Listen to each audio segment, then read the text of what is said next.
We are here today at BTW Magnet High School for the MPS annual hiring fair. We have a group of staff and employees from MPS. We have human resources, of course. We have our education partners, our substitute staffing partners. We have a group of principals here. We have our benefits team, a certification specialist.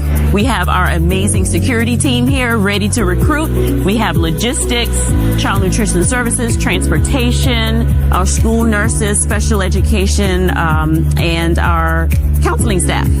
So our certified positions are traditional teaching positions. We also have an opportunity for an alternative route to certification. So we have a certification specialist here within human resources who can speak to individuals who may have a degree, but they don't have that teaching certificate yet. So she's providing information to them about what that looks like. So they can become engaged with, employed with MPS, but be enrolled in a program that's a route to obtaining their teaching certificate. So after that conversation with her, they can go over to our education partners and identify what programs they have available. Not all of our positions in MPS are teaching positions. We also have those support positions that support those individuals who are front-facing to our students on a daily basis. So those are the other positions like our clerical, our administrative, child nutrition, logistics, transportation, maintenance, as we talked about earlier. The hiring managers and staff who are here today, they're having conversations with individuals about the opportunities that we have available. They're also having some of those initial conversations and even short interviews with them if they find someone, or speaking to individuals who they're interested in. And once we get back to central office, we'll continue the interview and hiring process. We also have kiosks at the back of the gymnasium here where individuals can go sit down while they're here and fill out applications. Good afternoon. The June 11, 2024 meeting of the Montgomery County Board of Education is called to order at 5:00 p.m. Again, we welcome you and thank you for joining us. Please remember to mute all electronic devices. At this time, we welcome Reverend Robert A. Wagstaff of the New Mount Calvary Missionary Baptist Church to bring our invocation. Welcome, Reverend Wagstaff. Thank you, Dr. Coleman. To Superintendent Dr. Brown, to Dr. Coleman, our chair, and to each of you that are members of this board, we want you to know that as clergy and members of the Montgomery Metro Ministry Union, we pray for you often because of the monumental task that you have in making decisions for the education of our children. Let us pray. Our God, we thank you today because you are God. We thank you for all that you do and how you blessed and preserved us, even as we come to the end of another school year and we're now in the summer programs. God, we know that you are able and that you are blessed. And I just ask now, as each one of these members of the board and the superintendent, as they make decisions that impact the lives of all of us, especially our children, that God, they would invite you to the table, that you would direct their pathways, undergird them, help them to understand the importance of each decision that they make and how it will impact the education system here in Montgomery. Give them the intestinal fortitude to stand firm on those things that are right and things that are pleasing with you. And then when they look tomorrow at what they've done today, may they look back and say, we've done our best because we gave our best effort. We thank you now for all the support personnel, the principals, and all those who's involved in the education process for our children. Bless in a special way, for we ask it all in your son's name, and we pray. Amen. Thank you, Pastor Wagstaff. At this time, we invite you to join us with the Pledge of Allegiance. Please stand. I pledge allegiance to the flag of the United States of America and to the republic for which it stands, one nation, under God, indivisible, with liberty and justice for all.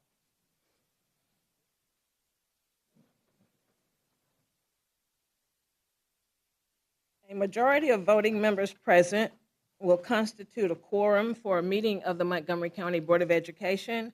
All 7 members are present. I declare a quorum is present. The agenda has been posted for our review. If there is no objection, we will adopt our agenda by unanimous consent.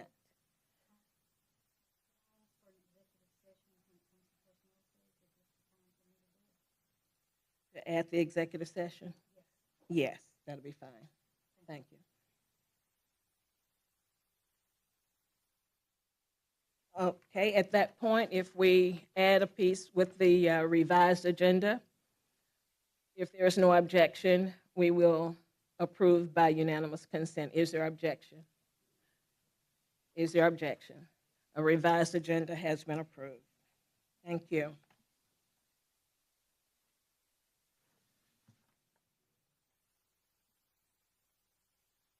I am thrilled to be able to share some of the incredible events that we have participated in over the past few weeks in our community.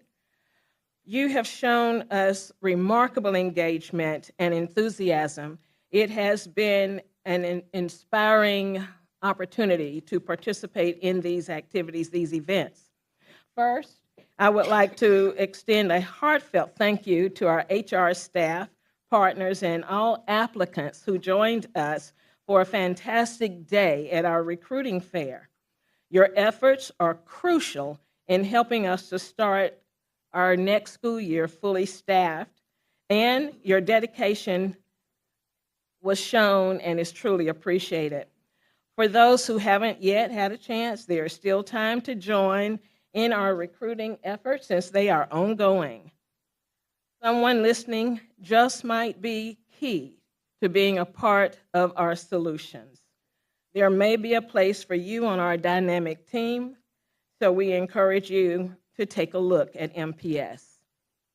Next, this is Gun Violence Prevention Month. Gun violence is a serious social issue that affects us all, and it requires everyone's attention. While it is not a school problem, it does impact our schools, and it affects our children profoundly. Each of us has a role to play in addressing this epidemic, whether it is through advocacy, community engagement, or supporting us with preventative measures. Together, we must create safer environments and a brighter future for all. I want to express my sincere gratitude to Mrs. Rotias Holyfield from the Office of Violence Prevention and Councilwomen Marsha Johnson and Julie Turner Beard for their tireless work in working to make our community safer. The Stop the Violence Awareness campaign this past weekend was both inspiring and encouraging. The Reach One phenomena could be felt, and it can indeed be the answer to some of our problems. We went through a neighborhood, and the community received us well. They were delighted to have us. Some joined, and many took signs to post in their yards. Lastly, congratulations to all of our recent graduates. We had a phenomenal time celebrating graduates a few weeks ago. Your hard work, your achievements are a testament to your dedication and your resilience. We continue to celebrate you, and we do look forward to the great things that you will accomplish in the future. Thank you. At this time, we will receive board recognitions from Mrs. Jade Jones. Ms. Jones?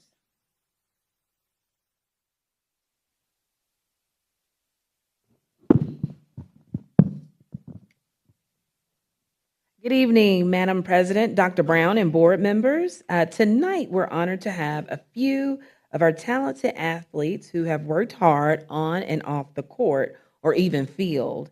If I may now have our students from Brew Tech to come join me up here. And let's give them a round of applause as they're coming.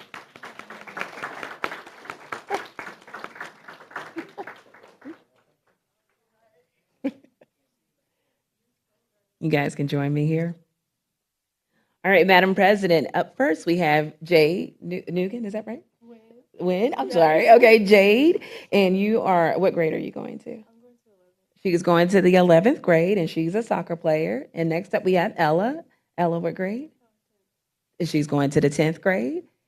And then my friend here, Adele. Adel. I'm great with names. And what a grade? I just graduated. Graduate. Oh, awesome. We have a recent graduate, Dr. Coleman. And then we have Miss Ellen Smith, a tennis player who is doing well on the court, on the tennis court. And then we have one of our coaches here. So I'm going to turn the microphone over to our coach. Go ahead. I'm going to let you go first. Yeah. These three right here are mine. I wanted to acknowledge them and their work that they have done. My two ladies, Jade Wynn and Ella Duffy, were voted by the Montgomery Advertiser for All-State. To my knowledge, that's the first time in Brewtech history that a female player has been nominated to that list.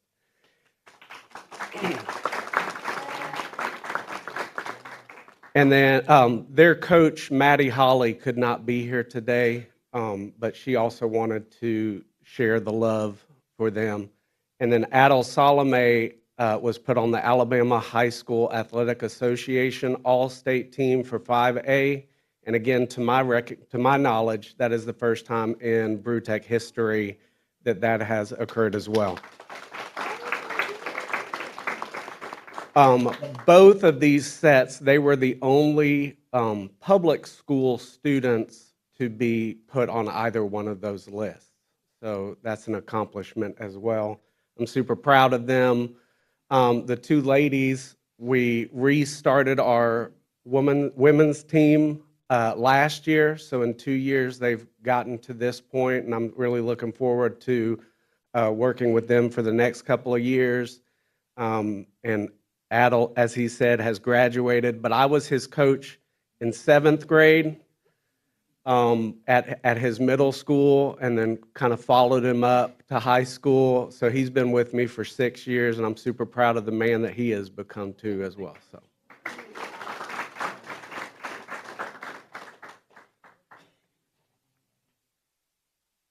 Good afternoon. My name is Austin Smith, and I am the brother of Ellen Smith, and I'm also her coach. I'm very proud of not just my sister, but my player. She she is definitely nervous that I'm talking right now. She was nominated to be a part of the Alabama Athletic High School Association All-Star South tennis team, where the North will go against the South in July. So I'm really proud. Yep. I am extremely proud of course, my sister. She has worked extremely hard to get to this point in time, and I know that she's going to continue to excel, especially heading into her last year.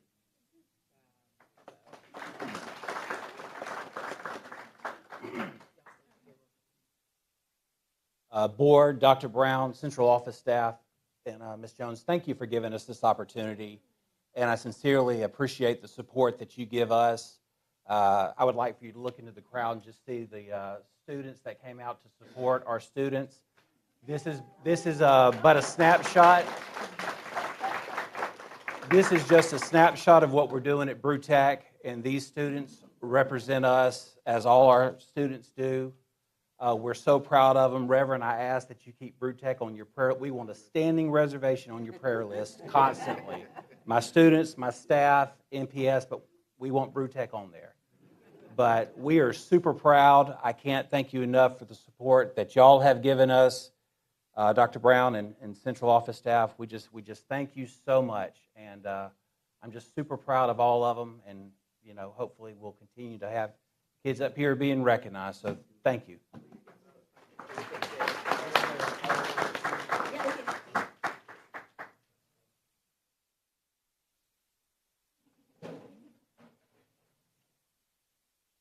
Board members, if you don't mind joining the students for a photo, please.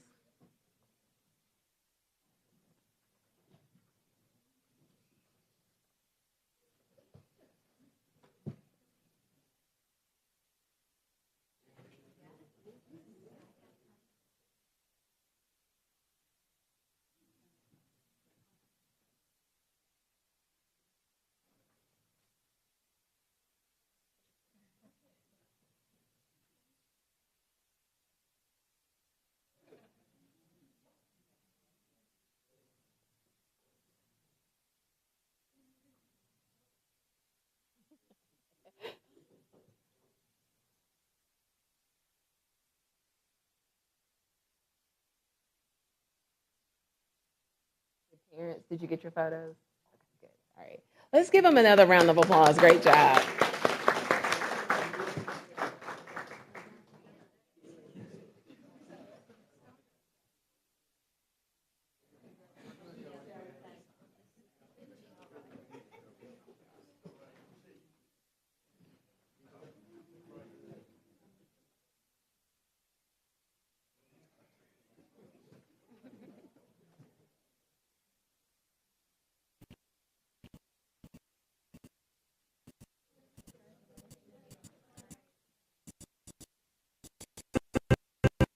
Again, we want to thank our students for joining us over the summer. They did share with me, Madam President, that they are having a great time sleeping in, but they are training very hard. So they wanted to make sure that we did say that.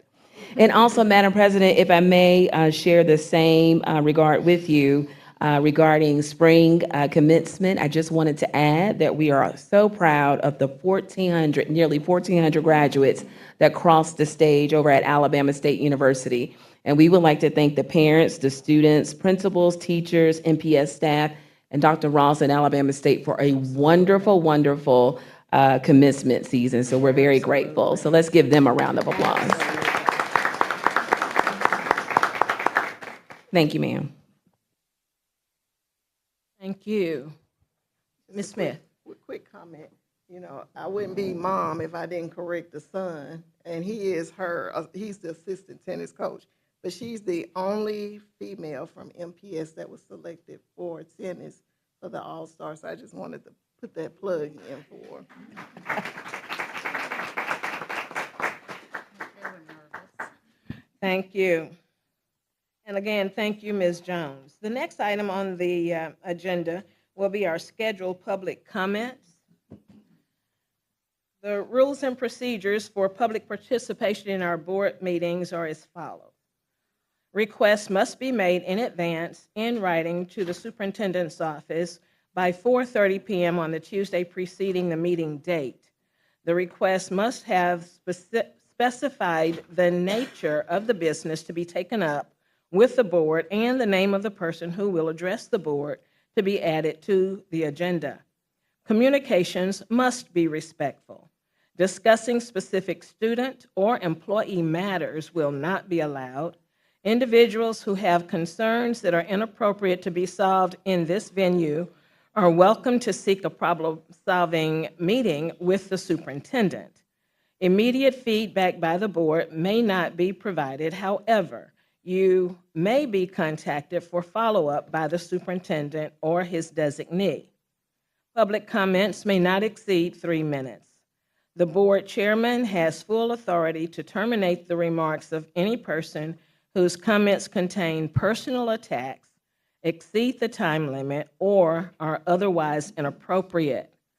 A speaker may be considered disruptive who continues to speak when their allotted time has ended, when asked to stop speaking by the board chair, or is otherwise inappropriate. If a person fails to comply when asked to terminate comments, he or she will be escorted to their seat, out of the auditorium, and or off the MPS property, depending on the level of disruption. At this time, we welcome Mrs. Jana Bailey. She's not present. Thank you. Welcome Ms. Juanita O's. She'd like to address us regarding our May 14, 2024 board meeting. Good evening. Thank you for allowing me this opportunity to express my concerns regarding the work of the board. As I listened and watched the May 14 live stream of the board meeting, several concerns rose in my mind, and I wanted to share two of them. The evaluation of our superintendent is, for me, a board responsibility that we as citizens expect you to handle in a fair and impartial manner. I don't believe that is what occurred in this year's evaluation. Dr. Brown, in our eye, and so many of us in this city, see his work as having been exemplary. The score that he received did not reflect that. I don't believe that you as a board scored him fairly. In the area of finance alone, he could have received 5. For any one member of this board to give this superintendent all ones is very disappointing. Just as it would be if any one member gave him all 5s. That would be troubling as well. Over live stream, the board appeared to be confused over its role of approving the hiring of an associate principal for the 9th grade academy. Choosing to table the vote until June for a school session that begins in August is also troubling. If the move fails, if there are negative repercussions from his recommendations, then you make a note of that and let it show up in his next evaluation rather than pick apart from the onset. The leadership at all of our schools, but especially Carver, must be ready to shake and bake on day 1 of the school year. The board threw a stumbling block before the superintendent, and those blocks rippled down to our schools and settled as the feet of our students, our children. In my opinion, we must avoid preventing this highly qualified superintendent, whom you unanimously chose from a lot of candidates, as your person to lead our schools and guide you in the governance of the same. Your job is to govern and not lead. Please allow him to do that. He's quite capable from the resume submitted to the public. And he will do that. Your job is to govern, and you will do that as well. Thank you. Thank you. At this time, we welcome Ms. Phaedra Foster. Ms. Phaedra Foster is addressing us regarding our children. She says our children are not bathwater. Welcome. Good evening. I'm wearing orange, and I don't want to make light of that. I wear orange because that is the color that was chosen by the organization that is working to reduce gun violence, which is what you talked about. I chose the title that I chose today because I remember when I was a unit president and we had an issue at the school that my children were attending, parents came forth 2 years ahead of the issue coming to, I guess, ahead, and raised the alarm, and we were dismissed. And when our children finally came forth with their issues, they were told that emotions were running high and they didn't want to throw the baby out with the bathwater. And the question many of us parents had at the time was, who was the baby? Because it seemed as if our children were being referred to as bathwater. I'm here today, and the reason why I continue to PTA is because I felt that frustration as a parent, and I know that other parents feel that frustration. I'm asking you all to continue to support the PTA and to continue to support the development of other PTAs. I want to let you know that currently we have 16 active PTA units in the district. We have 2 active units at middle schools, and both of those are at magnet schools. High school is traditionally supposed to be the place that it's hardest place to engage our parents. There are only 2 high schools that do not have PTAs. But we have 13 archived units, which means that they're in different stages of maybe losing their charters. And then we have 17 schools that need to charter PTAs. Our national legislative priority is reducing gun violence among children. Our local advocacy issue is reducing gun violence because it impacts children. One of the best ways for us to do that is for us to be able to do peer-to-peer parenting, right? Organizing one another and training one another to build that community that we all claim that we love and that we want. So that's what I'm asking for. I'm also asking you to adopt the 6 standards for successful family school partnerships, because it is time for us to shift away from a fortress model of a school system to a partnership model of a school system. Thank you so much for your time. Thank you. At this time, let's welcome Mr. Keon Addison. Mr. Addison wrote in, is he present?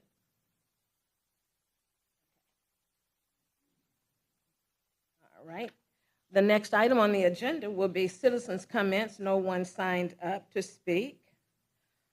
So we will move forward with finance. The next 5 items on the agenda will be presented by Mr. Arthur Watts. We shall take those items in the order that they appear, and we will entertain questions immediately following each presentation. Mr. Watts, let us begin with the April 2024 financial statement. Thank you very much, Madam President, members of the board, Dr. Brown. Okay. You should have before you the financial statement for the month of April of 2024. April represents the 7th month of the fiscal year. As you know, our fiscal year starts October 1st of each year and ends September 30th of each year. So April represents the 7th month of the fiscal year. Information contained in the financial statement will be an explanation of financial data, which is the CFO's discussion regarding the district's financial position as of April 30th of 2024. It's just a brief summary of where I see the district is at this particular time. There's a snapshot analysis, which is a brief synopsis of comparative data compared to fiscal year 2023 as of April of 2023. There's a general fund balance recap that speaks to where our fund balance currently is as of April 30th of 2024 compared to April 30th of 2023. I would just say that our current general fund balance is about $113.15 million compared to last year at about $92 million at this time. There's monthly budget percentages. Of course, the 7th month of the fiscal year represents about 58% of the fiscal year. Monthly and annual comparative statements of revenues and expenditures are statements that compare our data, financial data, for month to date and year to date compared to month to date and year to date of fiscal year 2023. There's a statement of cash flow, which is pretty much a report of month to date and year to date amounts of cash that we've actually received as of April 30th and cash paid out as of April 30th of 2024. Then, of course, there's a pie chart, which is basically a graph of those particular cash flows. And there are the F exhibits, which are basically our balance sheet, which lists our assets, liabilities, and fund equity of 2024, and a combined statement of revenues, expenditures, and changes in fund balance, which is practically an income statement as what would be described in private industry. And we see, Madam President, that we have received revenues of about $205.8 million thus far. Expenditures at about $184 million. We had a beginning fund balance of about $92 million, and as I stated earlier, we have an ending fund balance as of April 30th of $113.15 million. I will just add that we probably will see our fund balance decrease a little bit over the next several months. The main reason for that is that we've collected the grand majority of our property taxes over the year. We collect property taxes usually during the months of November through March. And so now that we've collected all of those revenues have already budgeted for the remaining months of the fiscal year. We do see a breakdown of our general fund balance for fiscal year 2024. We've noticed our local general fund at about $88 million compared to about $79 million last year. All of these other fund sources, these monies are basically earmarked for those particular areas. So we have to ensure that those monies are spent for transportation, pre-K, and some of the other areas in which we have labeled there. But again, we see $88 million is our local general fund compared to about $80 million last year. Madam President. Thank you. Are there questions of Mr. Watts regarding the financial statement? Are there questions? Thank you, Mr. Watts. Okay. Next, Madam President, is the budget amendment for fiscal year 2024. As you know, we present a budget to the board in September, and that has to be approved by the board every September of the fiscal year. We normally complete our budget around the end of August of the fiscal year, and of course present 2 budget hearings before the public in September of that year. Of course, we know that our fiscal year doesn't end until September 30th.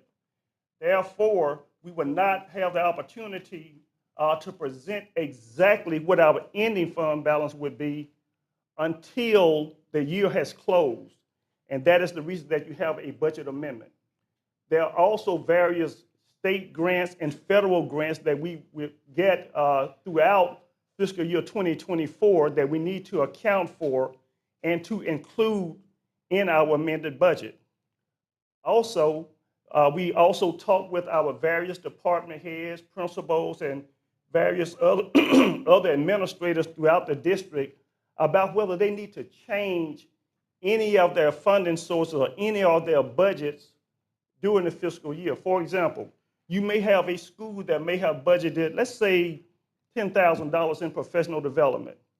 Well, that school may determine, hey, you know, these money may be better expended if we spend $8,000 in professional development, $2,000 in supplies. So it provides them that opportunity to make adjustments in their particular budget. And so a budget amendment is the way that we do that, and we, of course, account for all of that information.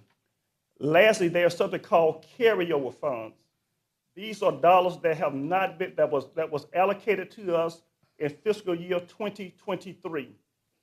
Many times, all of those dollars are not expended. These are federal dollars that are not expended in fiscal year 2023. However, we are allowed by the State Department of Education to carry those funds over to 2024. And we are required to expend at least those carryover funds in 2024. And so the only way we would know that is to close the year, fiscal year 2023, then carry over or bring over the unspent funds in 2024 and recognize those in our 2024 amended budget. And so that's what the amended budget speaks to. It also lists our beginning fund balances and, of course, any changes that our directors or principals or whomever chose to make out of those various funding sources. Madam President. Thank you. Are there questions regarding budget amendments? Are there questions of Mr. Watts? Ms. Smith?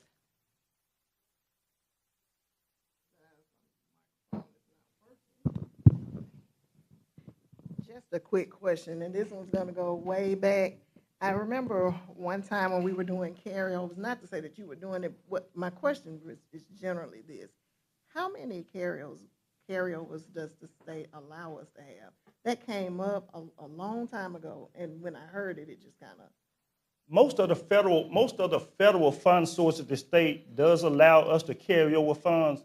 Now, there are a couple of federal fund sources that we are not allowed to carry over funds. For example, career tech is one area called Perkins, is one area of federal funds that we're not allowed to carry over. Federal homeless funds is another set of federal dollars that we are not allowed to carry over. But Title I, Title II, Title III, Title IV, all of those, we are allowed to carry those funds over. However, there is a limitation as to the amount that we can carry over. For example, Title I, we can only carry over 15% of the total allocation. And so there may be some limitation as to the amount you can carry over, because what the State Department looks at is that, hey, school district Montgomery, you were allocated $10 million in Title I funds. We believe that those funds are needed to support the students of the school district.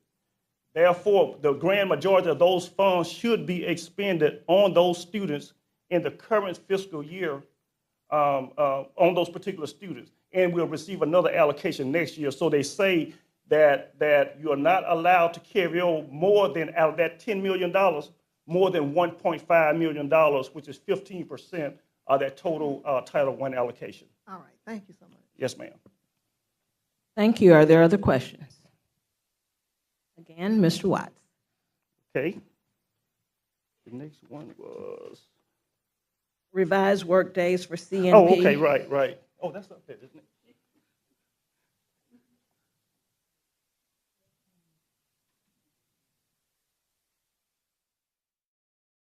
Okay, there we go. Okay, Madam President, last year, as you know, there was a recommendation to improve the salaries of our CNP employees and our bus drivers. Within that conversation, we talked about the number of days our CNP employees work and the number of days our bus drivers work compared to other school districts within our surrounding areas and really throughout the state. And what we found was that our bus drivers, well, let's start with our CNP employees. Our CNP employees work 187 days per year. We see that Otago, they work 183 days, Pike Road 178 days, Tuscaloosa, they do 187 days. I don't know why, but they do 187 days. Birmingham 184 days, and we're recommending 184 days. Why are we recommending that? Our students attend school 180 days. So for them to be at work that additional 7 days really didn't make much sense. And we talked with our child nutrition director about that, and she said that all of the work could be done along with all of the professional development that's needed in that 184 days. And so it allows us to be more consistent with other school districts around the state of no more than 184 days. And so that's what we're recommending. By us doing that, our employees still would be making the same amount of money per day. That would mean that their hourly rate would increase just a little bit, whereas we'll be a little bit more competitive with other school districts in the state. And that's the same thing with the bus drivers as well. As you see, our bus drivers disappeared again. Oh, okay, I'm sorry. As you see, our bus drivers, 187 days as well. Again, students attend school 180 days. And so we talked with the transportation director about that, about whether there was a need for them to work 187 days. And he said that there, is really not much to do during the days that kids are not in school after all the professional development has been done. And so we are recommending the exact same thing for our bus drivers to work 184 days, and we still could get all of the work done within that time, and they would still have enough days to get their professional development done. Madam President. Thank you. Are there questions of Mr. Watts? Yes, Ms. Cloud. Mr. Watts, so basically, they're dropping 3 days. Yes, ma'am. Is it at the beginning or the end of school, or where's that, or during the middle of, where are you planning to? It's going to be in the, you have the calendar committee that would I probably will have to ask the people that worked on the calendar on which days they're recommending. But they talked with the transportation director and the CNP director to ensure that it would not interfere with the operations of those two departments. Thank you. If I may, we'll probably put some on the front end of the school year and some on the back end to account for training on routes and things of that nature, and then close out at the end of the year. Okay, thank you. Madam President. Yes, I Ms. just want to Dr. Keith. I just want to make a comment. I'm glad y'all did that because I remember discussing this. No, I would rather take days than add money, and because I think it makes our figures more equal, Yes, ma'am. if not better than others. So I'm glad to see that happen. Yes, ma'am. I have one question. Ms. Portis. Just to be clear now, they're making $16 an hour, but we cut days off, right? That's correct. So now, go ahead, Ms. Portis. Well, okay, so right now, they are making $16 an hour. When we cut this is lunchroom workers. When we cut that down, now they'll be $16.26 per hour. okay. And we're a little bit more comparable with Watauga County and Pike Road, where we're a little bit over Pike Road, but with Watauga County as it relates to our hourly rate. Okay. Okay. Thank you. Mr. Watts, senior accountant, do you want to do the job description and the salary schedule, or you want to take those separately? I could do both of them together if you don't Okay. mind. As you know, there was an accounting supervisor position that was open in my department, but after inventorying and determining what the true needs were, I did not feel that we really needed to hire another accounting supervisor. I didn't think we need a supervisor for that particular position. So we just kind of looked at the duties, looked at what we could do, and we are recommending a senior accountant instead of an accounting supervisor, which is a lower paid salary. We believe that with the supervisors that we have in the finance department, that we can still get the work done and still save a little money at the same time. So we're recommending the senior accountant instead of hiring an accounting supervisor to replace that position. Okay, thank you. Are there questions of Mr. Watts regarding the senior accountant position? I have a concern, Madam President. Dr. Key? My only thing on that, okay, I guess, you take into consideration other things that the board's tried to do, such as the attorney, and some of us wanted more than what was settled for, that even the attorney that came up with it, I'm not so sure, told the whole story, but I'll leave it at that. When you are giving step raises, $2,000 a year, teachers didn't get that. They didn't. If we keep giving these step raises yearly, especially 2,000, because by the end of 12 years, I think this person was at 155,000.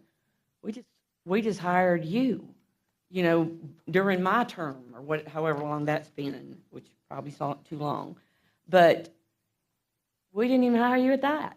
So I'm looking at, this is still a problem when you're looking at taxpayers' money. I feel like I don't see any going to the kids. I just don't. I know we talked about it earlier this week, but I'm like, if it's not raises, here, just on the certified report, we've got $500,000 in just stipends that already went out. And I have a problem with that. I'm like, when did we approve that? We didn't. We're approving after the fact. Money is just like, to me, sometimes we get up here and it's growing on trees. And the more I say something, there's nobody in the media out there that will capture this. There's no investigative people anymore. They're gone. So, it falls on deaf ears. And that's my problem with the whole thing. Yes, ma'am.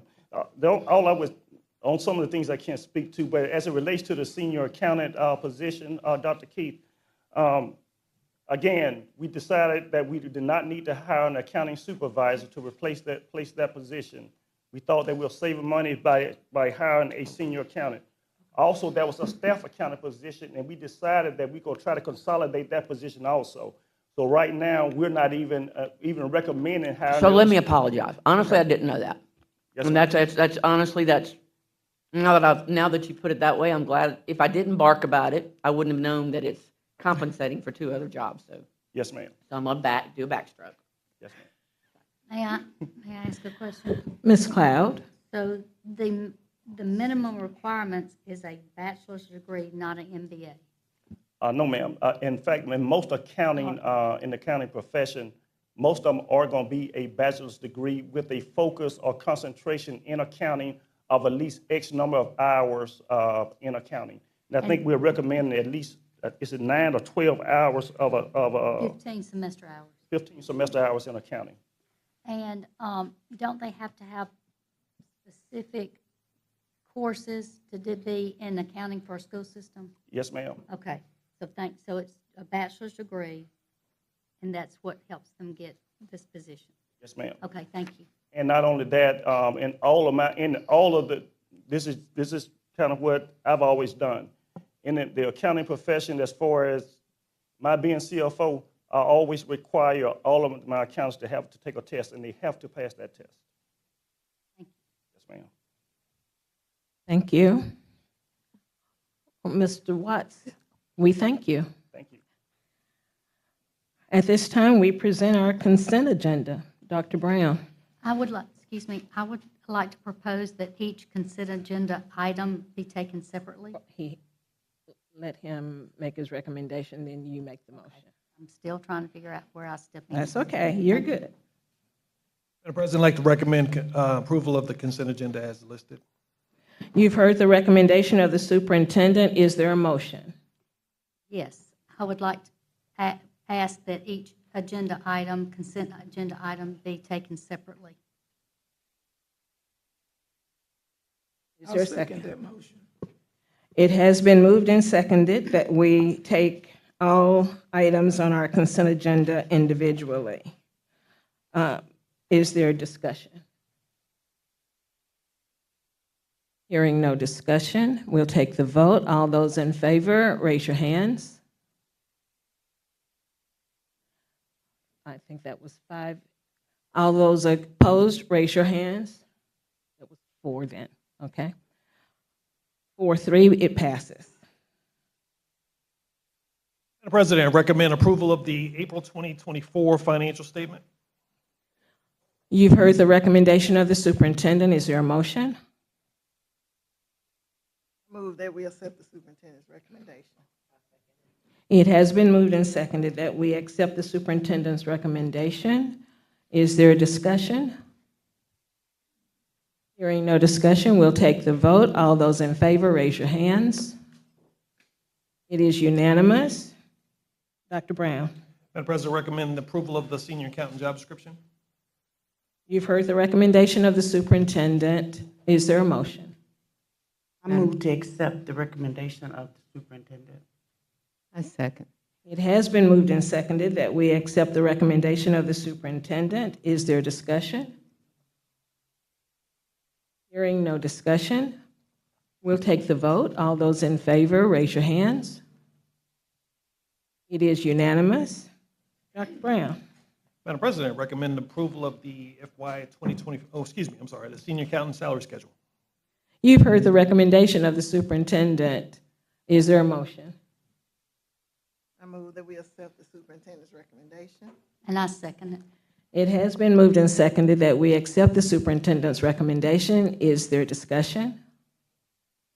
Hearing no discussion, we'll take the vote. All those in favor, raise your hands. Okay. I'm sorry. All those in favor, raise your hands. Okay. All those opposed, raise your hands. 6-1. Dr. Brown. Madam President, I recommend approval of the FY 2024 budget amendment. You've heard the recommendation of the superintendent. Is there a motion? I recommend that we accept the recommendation of the superintendent. I second. It has been moved and seconded that we accept the recommendation of the superintendent. Is there discussion? Hearing no discussion, we'll take the vote. All those in favor, raise your hands. It is unanimous. Dr. Brown. Madam President, I recommend approval of the revised work days for CNP and bus drivers. You've heard the recommendation of the superintendent. Is there a motion? I move to accept the recommendation of the superintendent. I second it. It has been moved and seconded that we accept the recommendation of the superintendent. Is there discussion? Hearing no discussion, we'll take the vote. All those in favor, raise your hands. It is unanimous. Dr. Brown. Madam President, I recommend approval of the BBB Educational Enterprise Contract. You've heard the recommendation of the superintendent. Is there a motion? Madam President, I move that we accept the superintendent's recommendation. Second. It has been moved and seconded that we accept the superintendent's recommendation. Is there discussion? Hearing no discussion, we'll take the vote. All those in favor, raise your hands. It is unanimous. Dr. Brown. Madam President, I recommend approval of the Curriculum Associates Contract. You've heard the recommendation of the superintendent. Is there a motion? I move that we accept the superintendent's recommendation. I second. It has been moved and seconded that we accept the superintendent's recommendation. Is there discussion? Hearing no discussion, we'll take the vote. All those in favor, raise your hands. It is unanimous. Dr. Brown. Madam President, I recommend the approval of the Ed Farm contract. You've heard the recommendation of the superintendent. I move that we accept the recommendation of the superintendent. And I second it. It has been moved and seconded that we accept the recommendation of the superintendent. Is there discussion?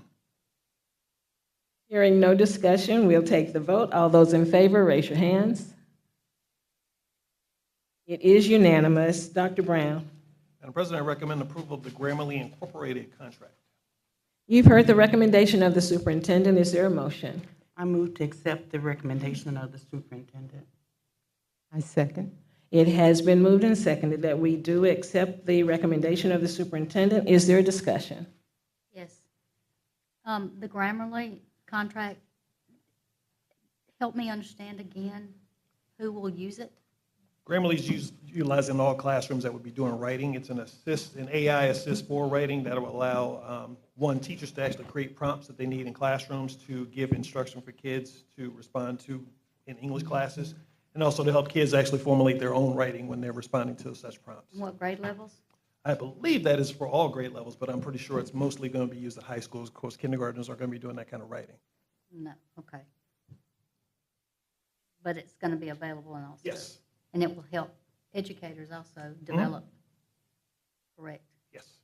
Information. Okay, thank you. And this is new, not a renewal, right? I believe this is a renewal, but I cannot tell you off the top of my head because I don't have the contract in front of me. It's a renewal. So, in it being a renewal and trying to govern it the best that I can, do we know the effect that it's already had before we renew it? Is that why we're bringing it up? Because it's proven to be something that the students have used and need. It's been utilized. I couldn't give you any metrics about how impactful that has been. I know that our educators use it and our students respond to it as well. So the intervention with it, the use of it, has been quite high.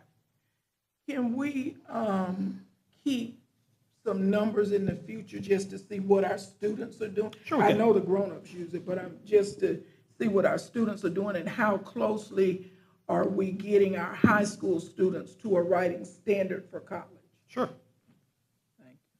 Thank you. Is there further? Can we get that probably after the first 9 weeks to see how many kids are using it in the next coming year, please? I would think we could do that. Thank you. Ms. Smith. Yes. In Grammarly, I just want to say I had to confer with my son, who is recently not too far out of high school, and after listening to him tell me about it, it's been a while since I've used it.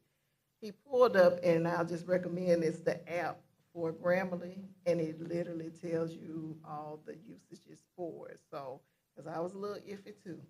But he did me a favor and pulled it up so I could see just how it's used. I was curious as to all the high schools that are using it. I mean, it's no secret now I have a high school student. And so I want to make sure that it's everywhere. So when you're doing that report, see who all is using it. Thank you. Further discussion? We'll take the vote. All those in favor, raise your hands. It is unanimous. Dr. Brown. Madam President, I recommend approval of the Houghton Mifflin Harcourt contract. You've heard the recommendation of the superintendent. Is there a motion? Madam President, I move we accept the superintendent's recommendation. And I second it. It has been moved and seconded that we accept the superintendent's recommendation. Is there discussion? Hearing no discussion, we'll take the vote. All those in favor, raise your hands.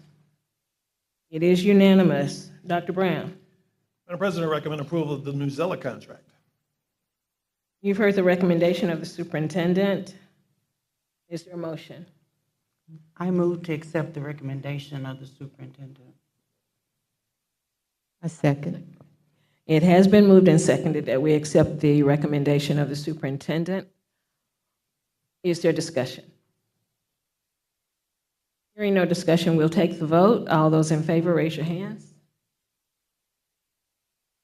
Okay, it passes. It is unanimous. Dr. Brown. Madam President, I recommend approval of the DBQ company contract. You've heard the recommendation of the superintendent. Is there a motion? I move to accept the recommendation of the superintendent. And It has been moved and seconded that we accept the recommendation of the superintendent. Is there a discussion? yes, again, let's go back to what we've just recently discussed. Where's the data that shows, and who's using it? Who's using it first? I could easily have brought that tonight had I known those questions are coming. We discussed this last month at the work session, but I can certainly get that information for you. Okay, well, we don't know who's using it right now, but is the data available for us to see? Who's using it, how we're getting it? And then, again, if we don't have it, can we please do the same thing like we're going to do with Grammarly? The first 9 weeks, Yes. see who's using it and get a kind of a stay on the pulse of who's getting Yes, we can do that. opportunities from it? Thank you. Yes, Ms. Smith. Just a quick comment, Dr. Brown. Respectfully, that information was requested. I requested it to not just the last meeting, but the board meeting even before that, so that we could see if the programs were effective. So yes. Were these particular contracts in particular? Mm-hmm. That was on there. Okay. Okay. I apologize in that case. It wasn't in my notes, so I apologize. Thank you. Are there additional questions or discussion? At this time, we'll take the vote. All those in favor, raise your hands. It is unanimous. Dr. Brown. Madam President, I recommend approval of the membrane contract. You've heard the recommendation of the superintendent. Is there a motion? I recommend that we accept the superintendent's recommendation. I second. It has been moved and seconded that we accept the superintendent's recommendation. Is there discussion? Yes. Again, let's look at data. Which schools are using it? Do we know, Dr. Brown? Is it elementary, middle? I'm going to look at my staff to see if I can get some assistance with that particular question. And had I recollected from the last meeting that was requested, I would have had all that for you. So that's on me. That is secondary. Thank you.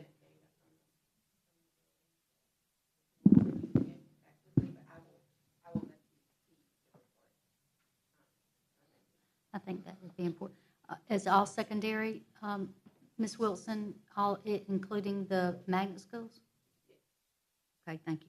Can we get, if we don't have that right now, can we continue when we start the new year to get it for the first?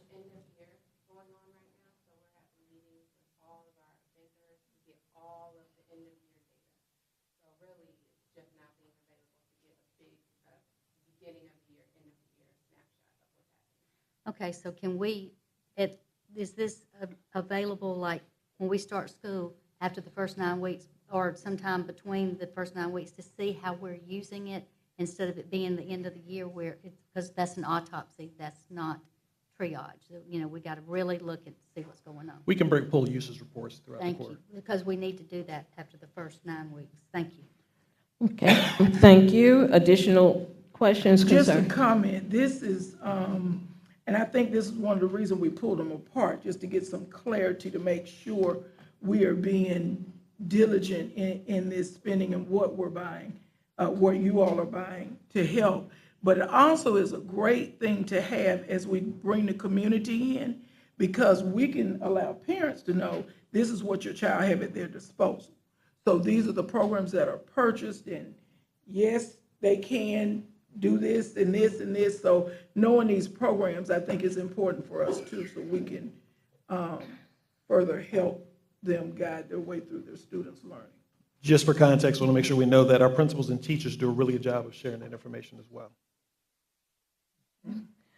Okay, thank you. At this time, we'll take the vote. All those in favor, raise your hands. It is unanimous. Dr. Brown. Madam President, recommend approval of the Nearpod contract. You've heard the recommendation of the superintendent. Is there a motion? I move to accept the recommendation of the superintendent. I second. It has been moved and seconded that we accept the recommendation of the superintendent. Is there a discussion?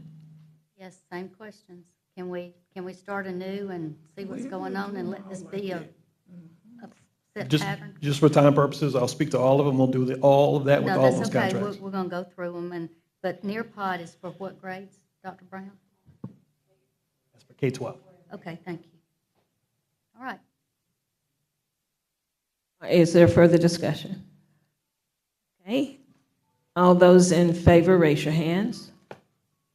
It is unanimous. Dr. Brown. Madam President, I recommend approval of the Walker Enterprises ALA contract, excuse me. Thank you. You've heard the recommendation of the superintendent. Is there a motion? I move to accept the recommendation of the superintendent. And I second it. It has been moved and seconded that we accept the recommendation of the superintendent. Is there a discussion? We got a pattern going, so that's good. Never mind. Okay. Thank you. At this time, we'll take the vote. All those in favor, raise your hands.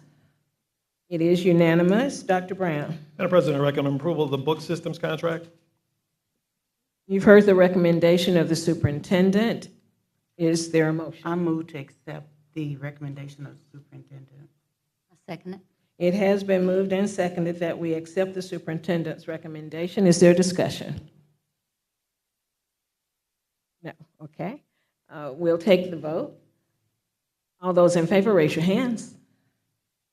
It is unanimous. Dr. Brown.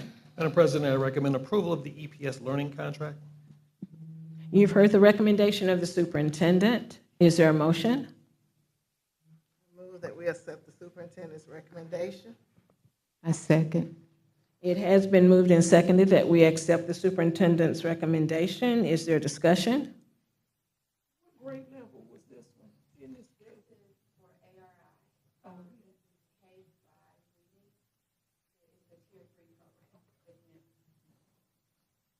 Further discussion?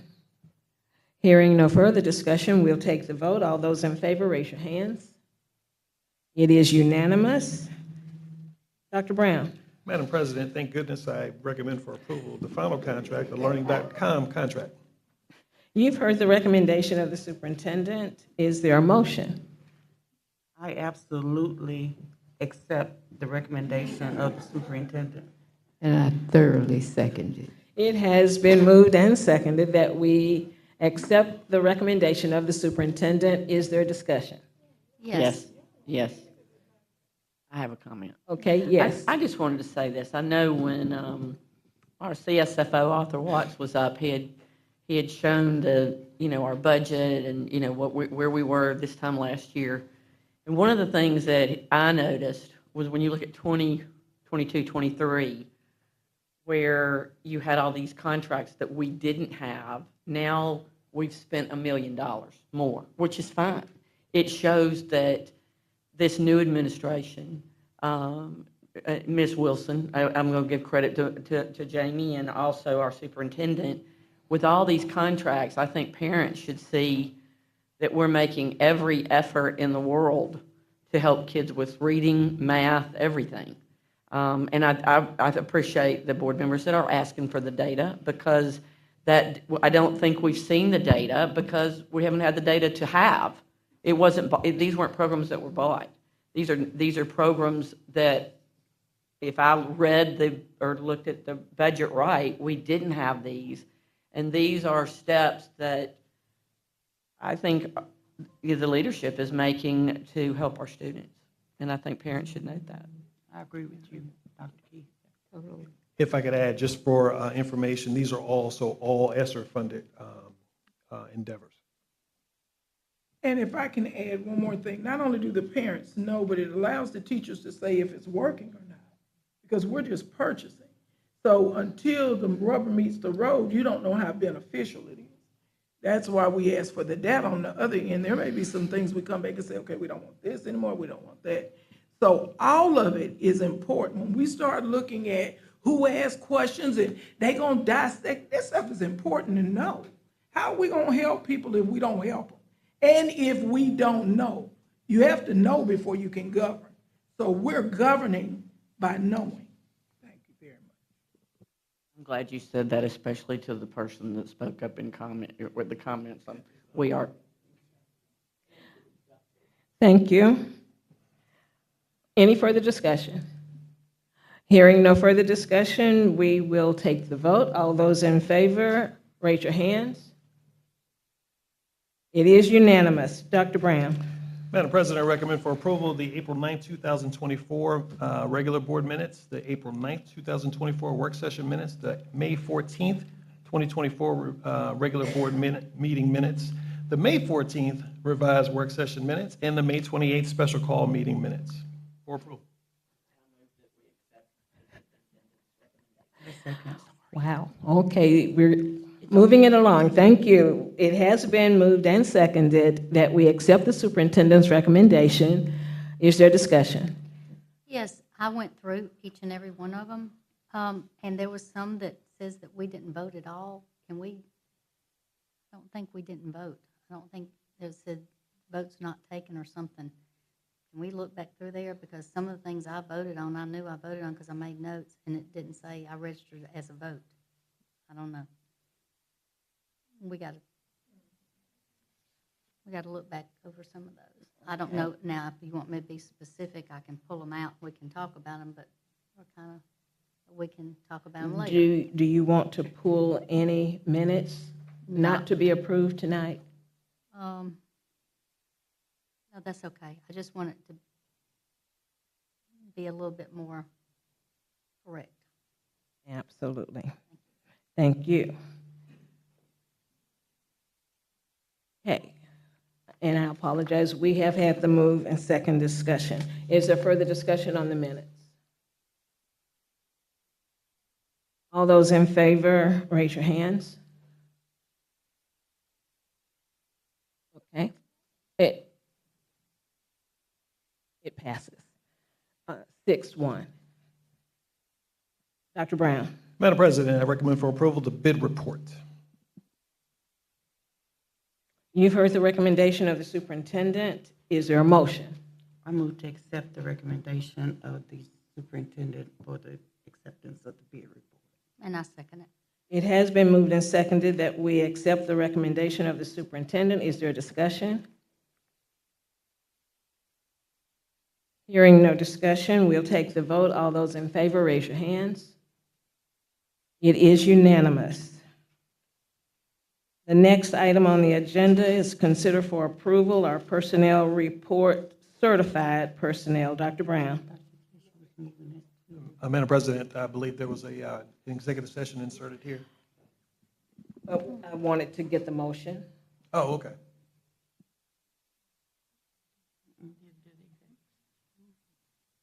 Motion to move into executive session.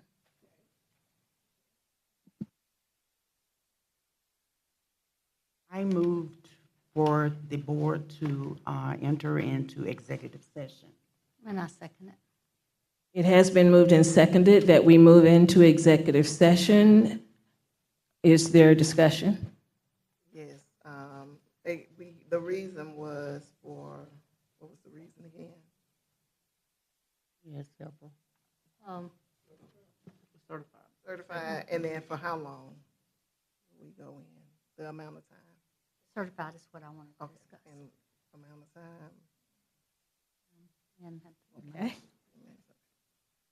For 10 minutes, if it's approved, okay? All right, it has been moved and seconded that we go into executive session for 10 minutes to look at our certified personnel. All of those in favor, raise your hands. It is unanimous. We do know that executive session is allowed so that we can discuss confidential information. No votes will be taken. There are specified rules as to what we can discuss. We will adhere to those. So at this time, we are in executive session for approximately 10 minutes.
We have completed our executive session. No votes were taken.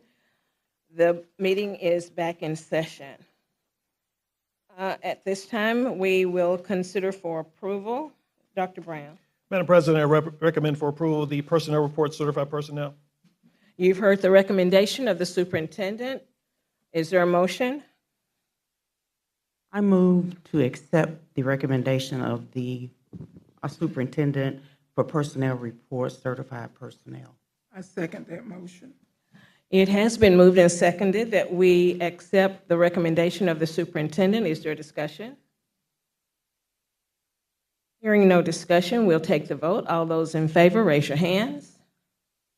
It is unanimous. Dr. Brown. Madam President, I recommend for approval the personnel report, certified personnel. You've heard.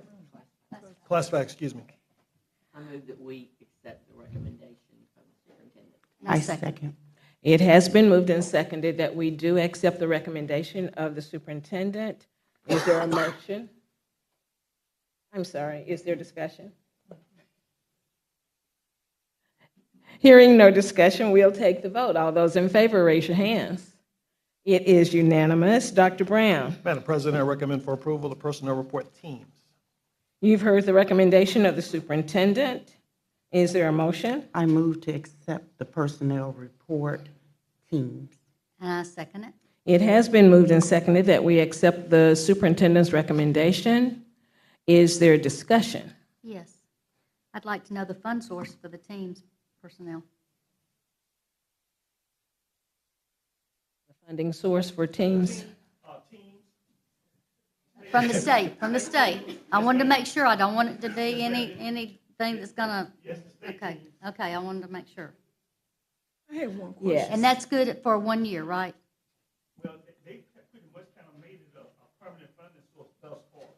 But we, They funded it over the last 2 or 3 years, so I would assume that something that they put an emphasis on, so I assume they'll continue to do so. Otherwise, they'll let districts know ahead of time if it's something, if it ever comes to a head that they're not going to fund. do they give us, is it a competitive grant? Is it something just, is it a general grant that we get from?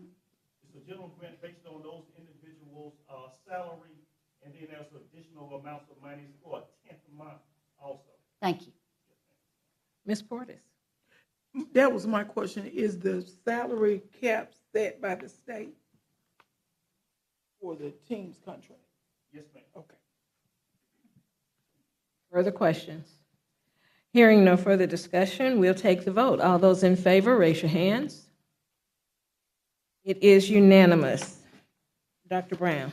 Madam President, pleased to recommend for approval the ratification of the general counsel contract. You've heard the recommendation of the superintendent. Is there a motion?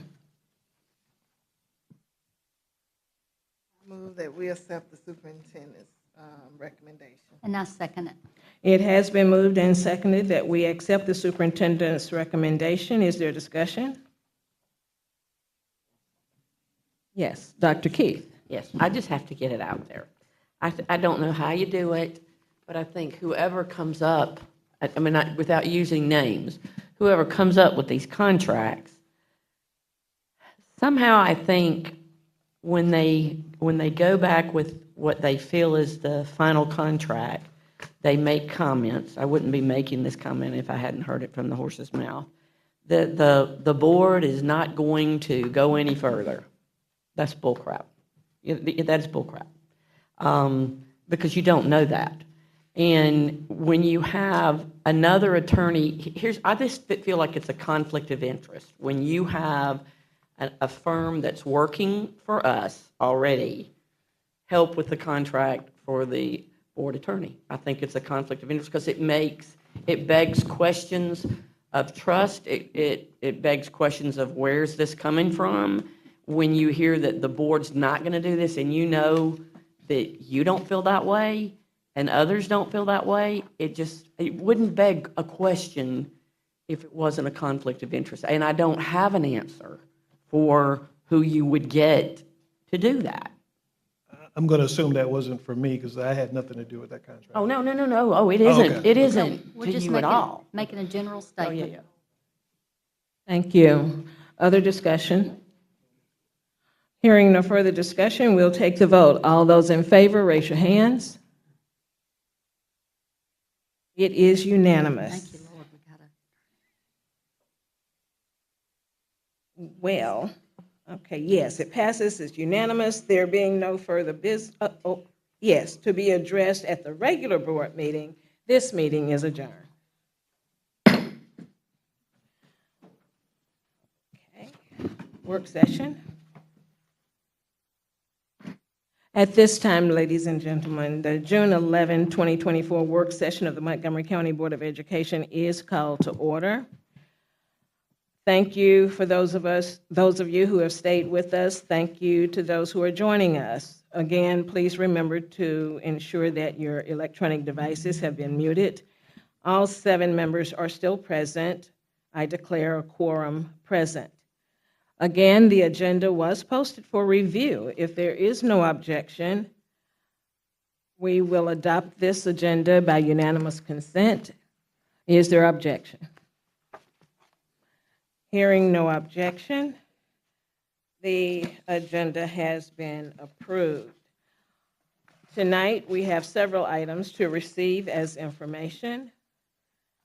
They will be presented again for information only. We will take them in the order that they are printed. The first item on tonight's agenda is from Volkert Incorporated with an update by Mrs. Laura Penn. Welcome, Mrs. Penn.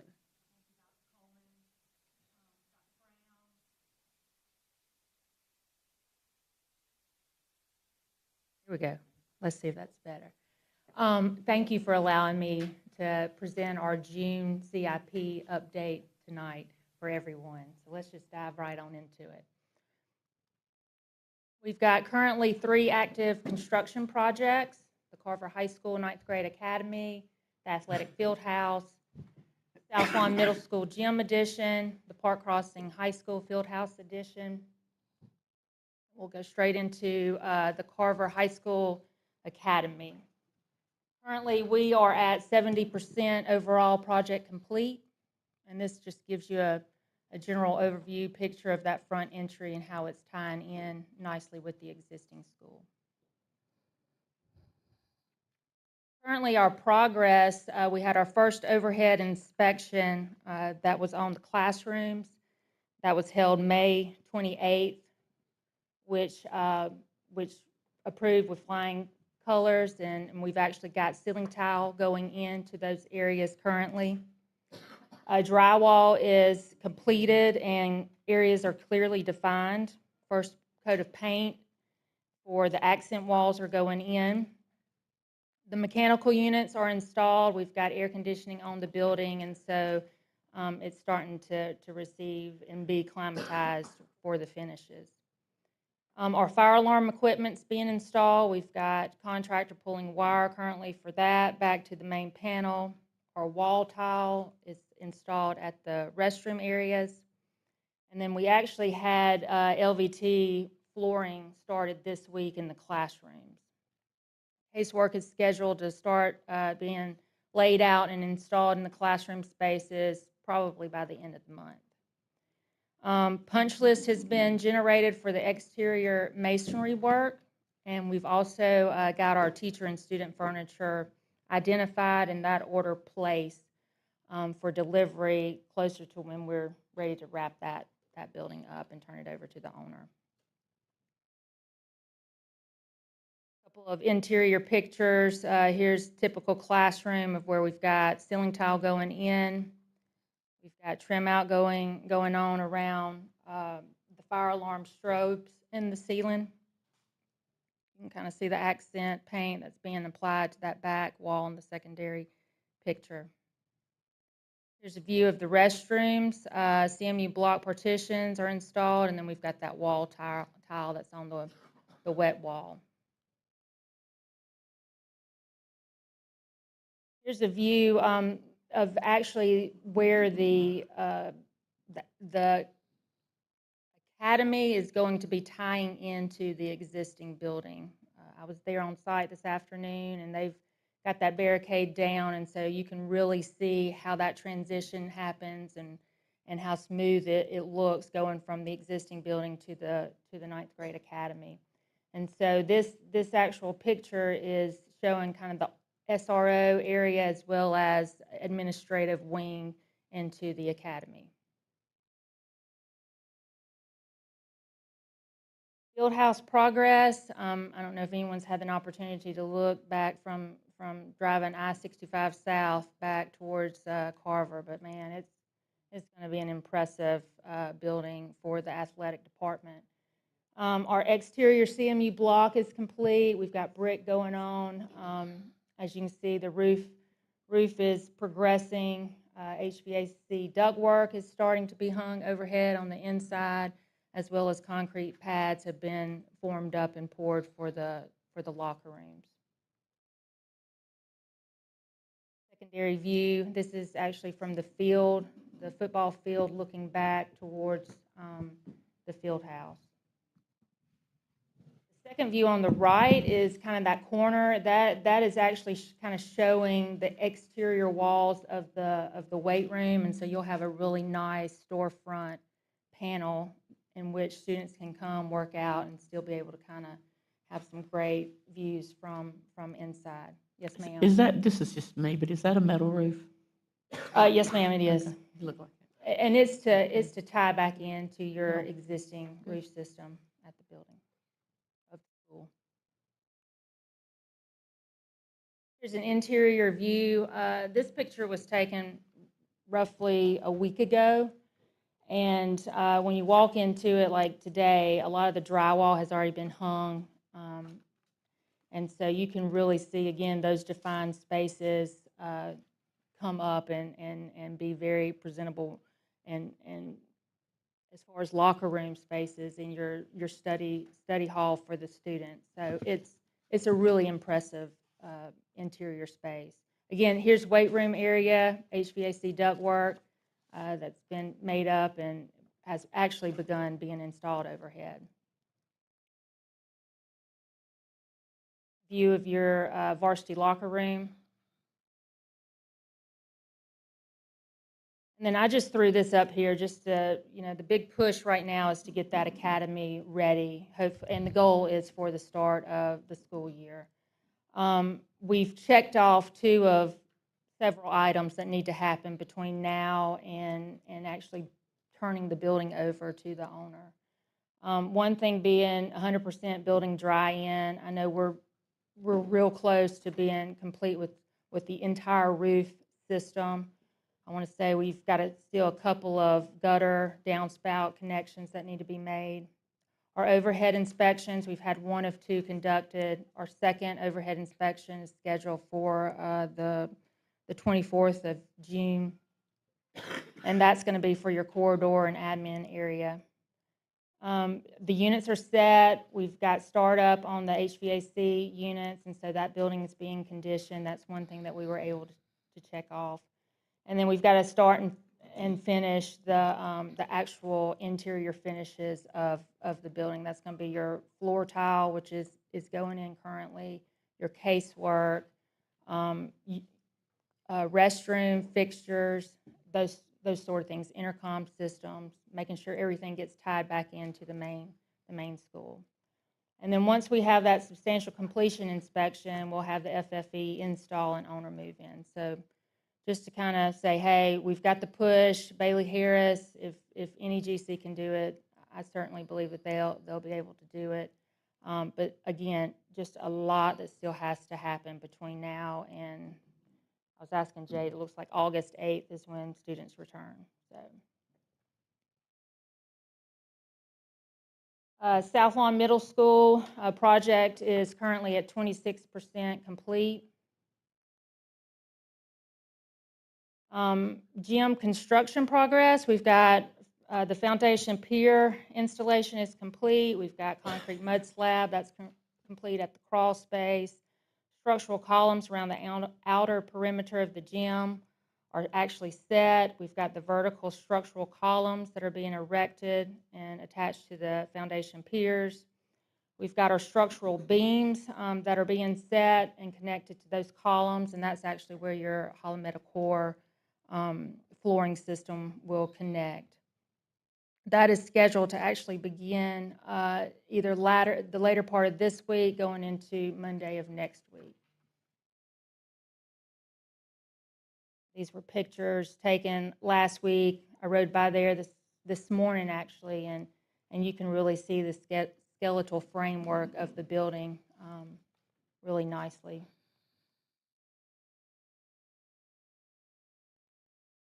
Again, this is just a picture that kind of depicts where we're at from an elevation view to the right and where that is being shown in real time on the site.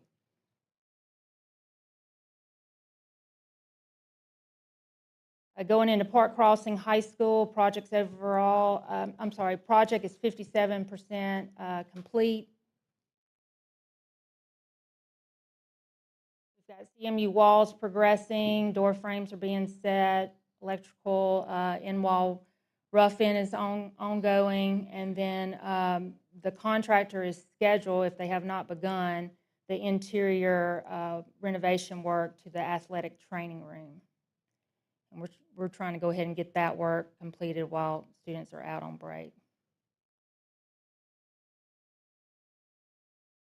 Pictures of interior CMU walls, and this is a view kind of looking back to where those future locker rooms will be.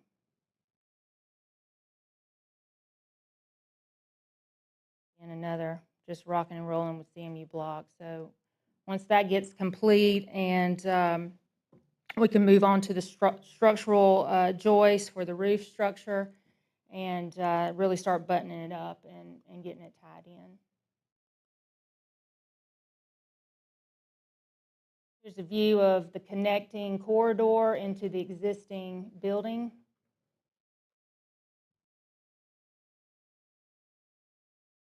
And then just to briefly discuss our two projects that are currently in the design phase, New Percy Julian High School. We are working with the school district currently to try to get the permit, the ALDOT permit documents executed, and then the performance bond secured in order to get final approval from ALDOT. And then the new Capitol Heights Middle School, again, since it's kind of a domino effect, we're wrapping up the final phase of design for the middle school, but we would recommend holding off on bidding that before we first bid Percy Julian High School. And I did want to say, I saw we've got Mr. Campbell in the audience. He's actually with GMC. He's your civil engineer, point of contact for the new Capitol Heights Middle School. So I was glad to see that he was here. But that's kind of where we're at with design for the two projects, Percy Julian High School, Capitol Heights Middle School. Any questions? Are there questions of Ms. Penn? Thank you, Mrs. Penn. Thank you. The next item is the school's PLP presentation.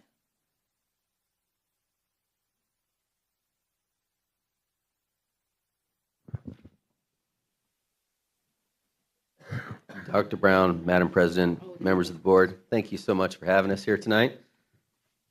My name is BJ, and I'm from Schools PLP. I've got Dr. Gardner here with me, who's one of our Alabama reps, as well as Eric Moon there in the back. So I'd like to, you all now have one of these copies. I apologize for it not being up on the board, but you have these copies, and I'm going to take you through some of these pages so we can get a little bit of information about Schools PLP. We've presented to your curriculum department already, and we've had some very favorable outcomes or feelings from that meeting. And so I wanted to take this opportunity to give the board sort of a sense of who we are as a company and what we've done. So, by the way, we've been doing this for 25 years. We're a digital curriculum provider, and we love what we do. Everything we do is about the kids, and ultimately making students successful is really our number one goal. So if I can have you open up past that first page to the very first page, it says elementary, middle, pre-K through 8th grade. All I really want you to take away from this page is that the amount of content that our company provides. I mean, we have over 1,800 courses within the system, but there's a lot of content from pre-kindergarten through 8th grade. And I'd like to point out that in the pre-K through 5th grade areas, you also have quite a few electives as well, so things like art and PE and music, which I'm not sure you currently offer in a digital format. Even when you get into the middle school grades, there's pretty extensive list of electives that are available to their students. So even things like career prep. So when you think about a 6th grader or a 7th grader really starting to think about what they're going to do, that's important for us as well. I'm going to flip the page, so we're going to go to the next page, and that's where it's lists the high school courses from grades 9 through 12. Really, this page represents our core offerings, so the core courses. I know there's many items on here that you might think of as what would be considered an elective in the high school grades, but really this is our traditional core offering. One thing that's really unique about us is that when a student struggles with, let's say, algebra, for example. Algebra is our most popular course in the system, and it's one of the most heavily failed. Algebra 1 is one of the most heavily failed courses in the country as well. But if you think about algebra, one thing that we do different than everybody else does is that we have multiple versions of the exact same algebra course, meeting the exact same algebra or Alabama standards. So when you think about that, a student that works in another application, in order to boost their skills, to get them up and running, essentially to be ready for Algebra 1, they might give them some lower level content to boost some of the missing gaps that they might have. One thing that's unique about us is that we literally have a physically completely different Algebra 1 course designed from the ground up, meeting the Alabama standards, that's designed completely different than Design 2. We even have an artificial intelligence version as well that allows students to show step by step the difference on where they're making their mistakes or where they're succeeding with video backup and things like that. There's a lot of intelligence that goes behind it, but it's that's 3 different versions of algebra that aren't just simply the same course, they're completely different. Okay, so I'm going to turn the page again. I'll turn the page and I'll let Dr. Gardner. Well, this next page is about the high school electives. This next page is identifying our high school electives and our CTE offerings.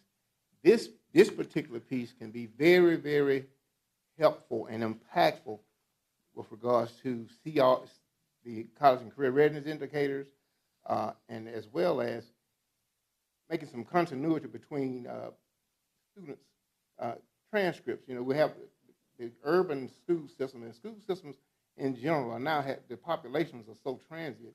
You may have a student that started 9th grade in one school in your system, but by the time they become a senior, they may have gone to 2 other schools. They may have gone to 3 different schools, and that transcript is just going everywhere. It's very important now with the new graduation requirements that you are able to connect a pathway from the introductory course all the way to the capstone course, so that child can be considered a completer. At the new graduation rates, the completer status will earn a student a college and career readiness indicator, even if they do not pass a credentialing exam. And that indicator is going to be necessary for the child to be able to qualify for graduation.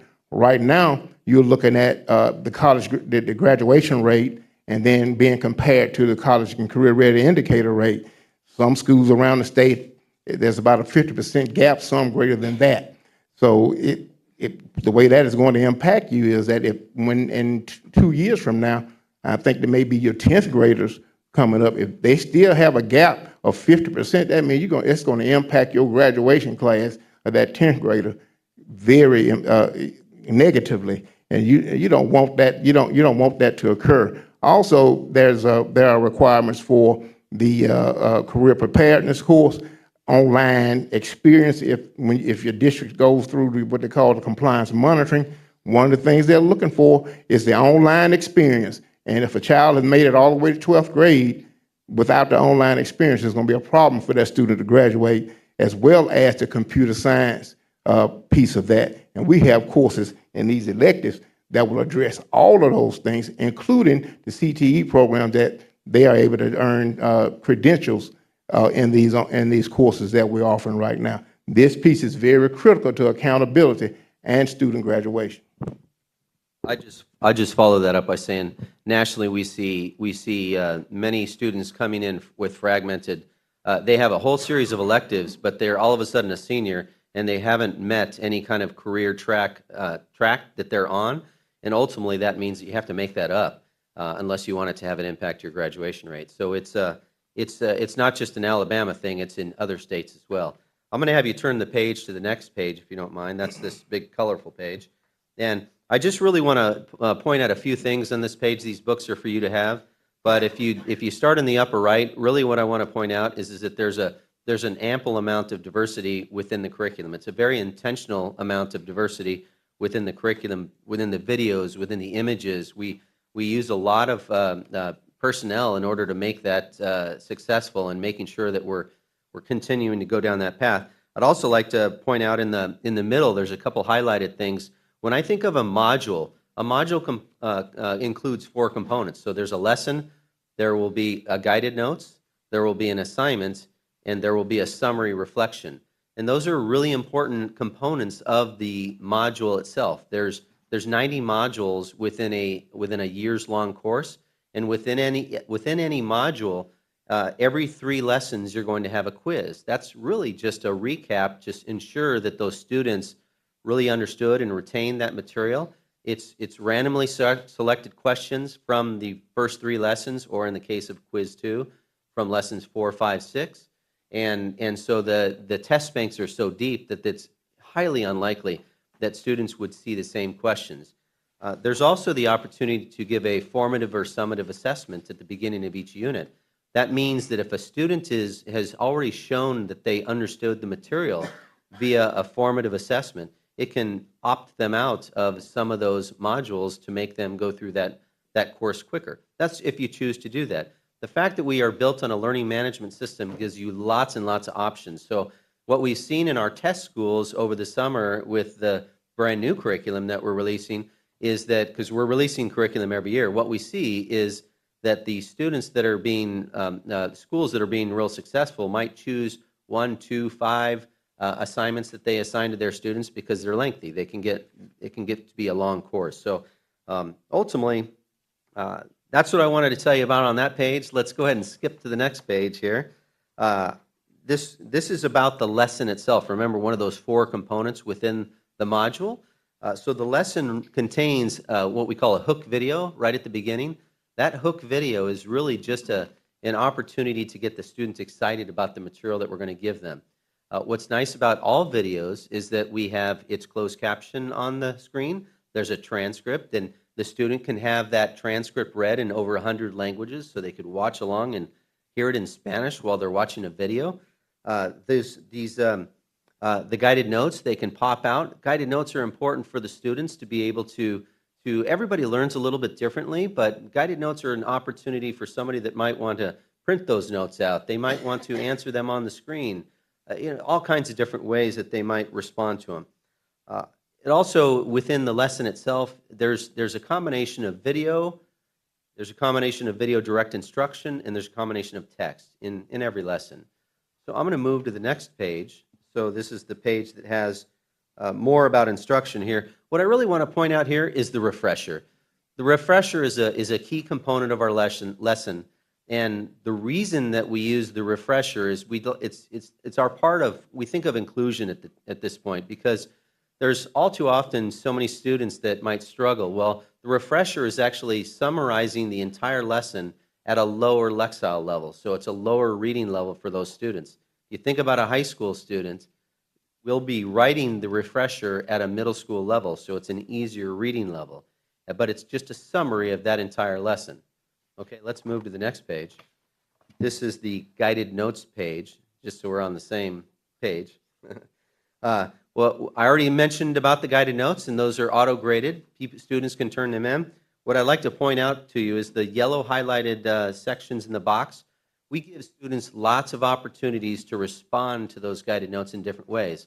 So, for example, I can actually make a video recording of me talking about the guided notes and what my responses would be. I can make an audio one. I can choose to upload a Google Doc or a regular document. Either way, ultimately, those are all different methods that are good for students that are going to progress on to college to be able to get used to those types of submissions because they'll be expected to do that while they're in college.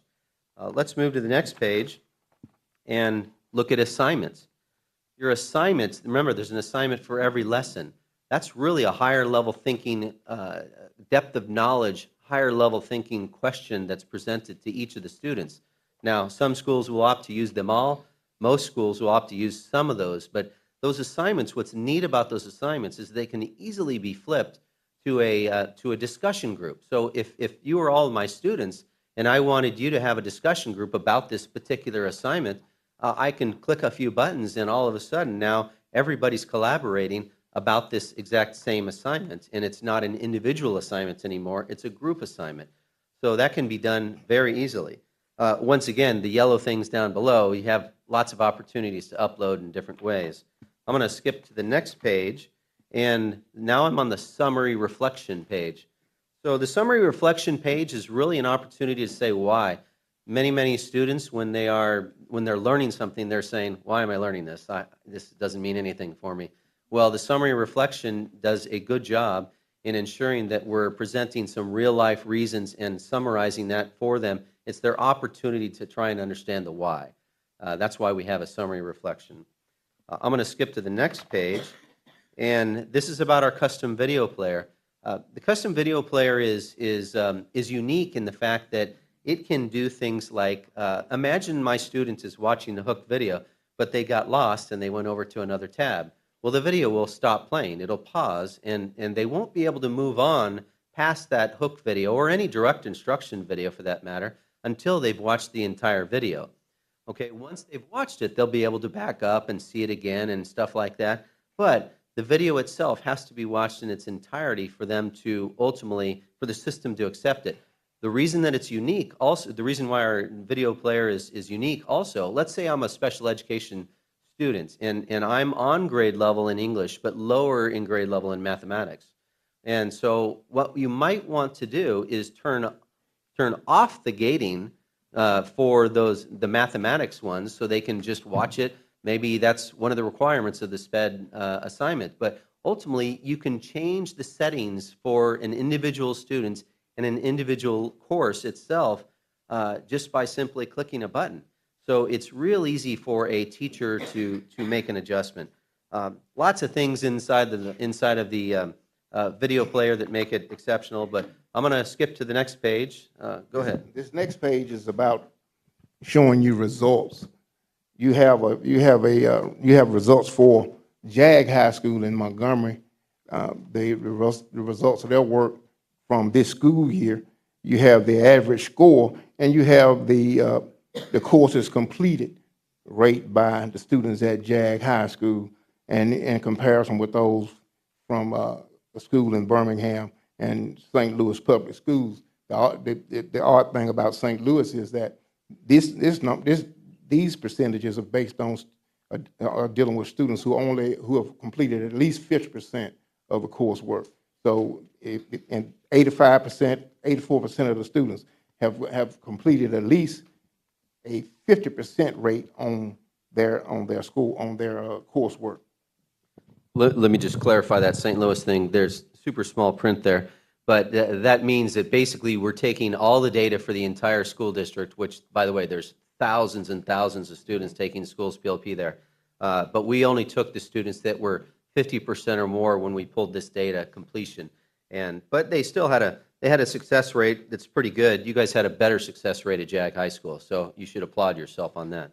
I'm going to switch the page now, and this is the opening page of our contract. And really, all I want to talk about, there's some other pages that we didn't include here, but really in the box down below, in that top box where it talks about the software, there are 5 bullet points. And I'm going to just tell you those 5 bullet points. The first one says that we're going to include all of our pre-K through 12th grade content. And so that doesn't mean that everything on those first 3 pages is all you get. That means that next year, when we release a whole bunch of new content, you're going to have that as well. This is not a stagnant thing. We're continuously developing within our company. So you'll have new content coming along the way. I'm going to skip down to, let's go down to the third one where there's part of the contract is that we're going to hire 2 personnel that are local in Montgomery. And we already have the job description. Our team members are the person that's in charge of all of our virtual teachers, as well as the person that's in charge of all of our training, has already written the job description with some items on what they might requirements, qualifications, and expectations. But what's important is that those people, the goal of those 2 staff members is to spend time in the many schools within your district to make it as successful as you possibly can. So help the teachers, help the students, but really ultimately have a major focus on making sure passing that understanding of how to get more performance out of your students. That's their ultimate goal, is to help create better teachers essentially using technology. But we also have, if you look at bullet point item number 2, with your current contract, you have 950 virtual slots that when you have a teacher vacancy or a problem with somebody's left, whether maybe they're on maternity leave, we have that same concept available for you as well. And if you don't use it this year, let's say you used 900 instead of a 950, well then you have 1,000 for next year because 50 will roll over. But the same concept exists. Then we also have student coaching. So students, as it's real simple for the student to click the button in the upper right, and they can have a real-time chat with their teacher, and so that or with somebody that can help them. So the goal there is, and by the way, it's real time. It's like a real text message. You can do it while you're in on the lesson. So it's not like I have to be out of the lesson. I can do it while I'm inside there. But the goal of that person on the other end, on our end of the conversation, is really just to ensure that student understands that concept, whatever it is. And then we also have a success package that we put together, and that success package is really just ensuring that we give you everything you need to be successful. The last box is the professional development, and you notice that we put 5 days in there of on-site professional development and 50 sessions of virtual sessions. And we'll record all of those for your teachers. But the idea is to put that in there so that way we can just really ensure you're successful. And that's on top of the 2 people that we have in the district. So, excuse me, I'd like to add on that success package. Yeah, excuse me, I'm a little dry, a little parched. The success package will take the burden off of your staff here in Montgomery Public Schools. We will do everything, loading, creating the classes, building everything that you need. You're taking your pacing guides and making sure that our content is traveling along with your pacing guide, the expectations that you have for your teachers, when to teach, what to teach, and assisting them in how to teach it. Everything that you all need from this product, all you have to do is tell us, and we will make it happen for you. Your folk, only thing they have to do is let us know, and they can continue to doing what you want them to do, managing the instructional program, handling, taking care of your children, making sure that they're getting everything they need to get. So that success package is key to taking the stress off of your central office staff and even your school personnel. So I'm going to flip the page, it's the last page, and it's just an overview of Dr. Gardner and Eric Moon, who are the local people. I'm the president of Schools PLP, so I'm involved in everything we do inside the organization. So I'm going to open it up for any questions that you might have. Thank you. We did not get a last name. I got EJ. Oh, it's BJ, B like boy and J like John. BJ. Yes. Okay, no last name. Oh, Dines is my last name, sorry. Dines. Okay. Thank you, all of you.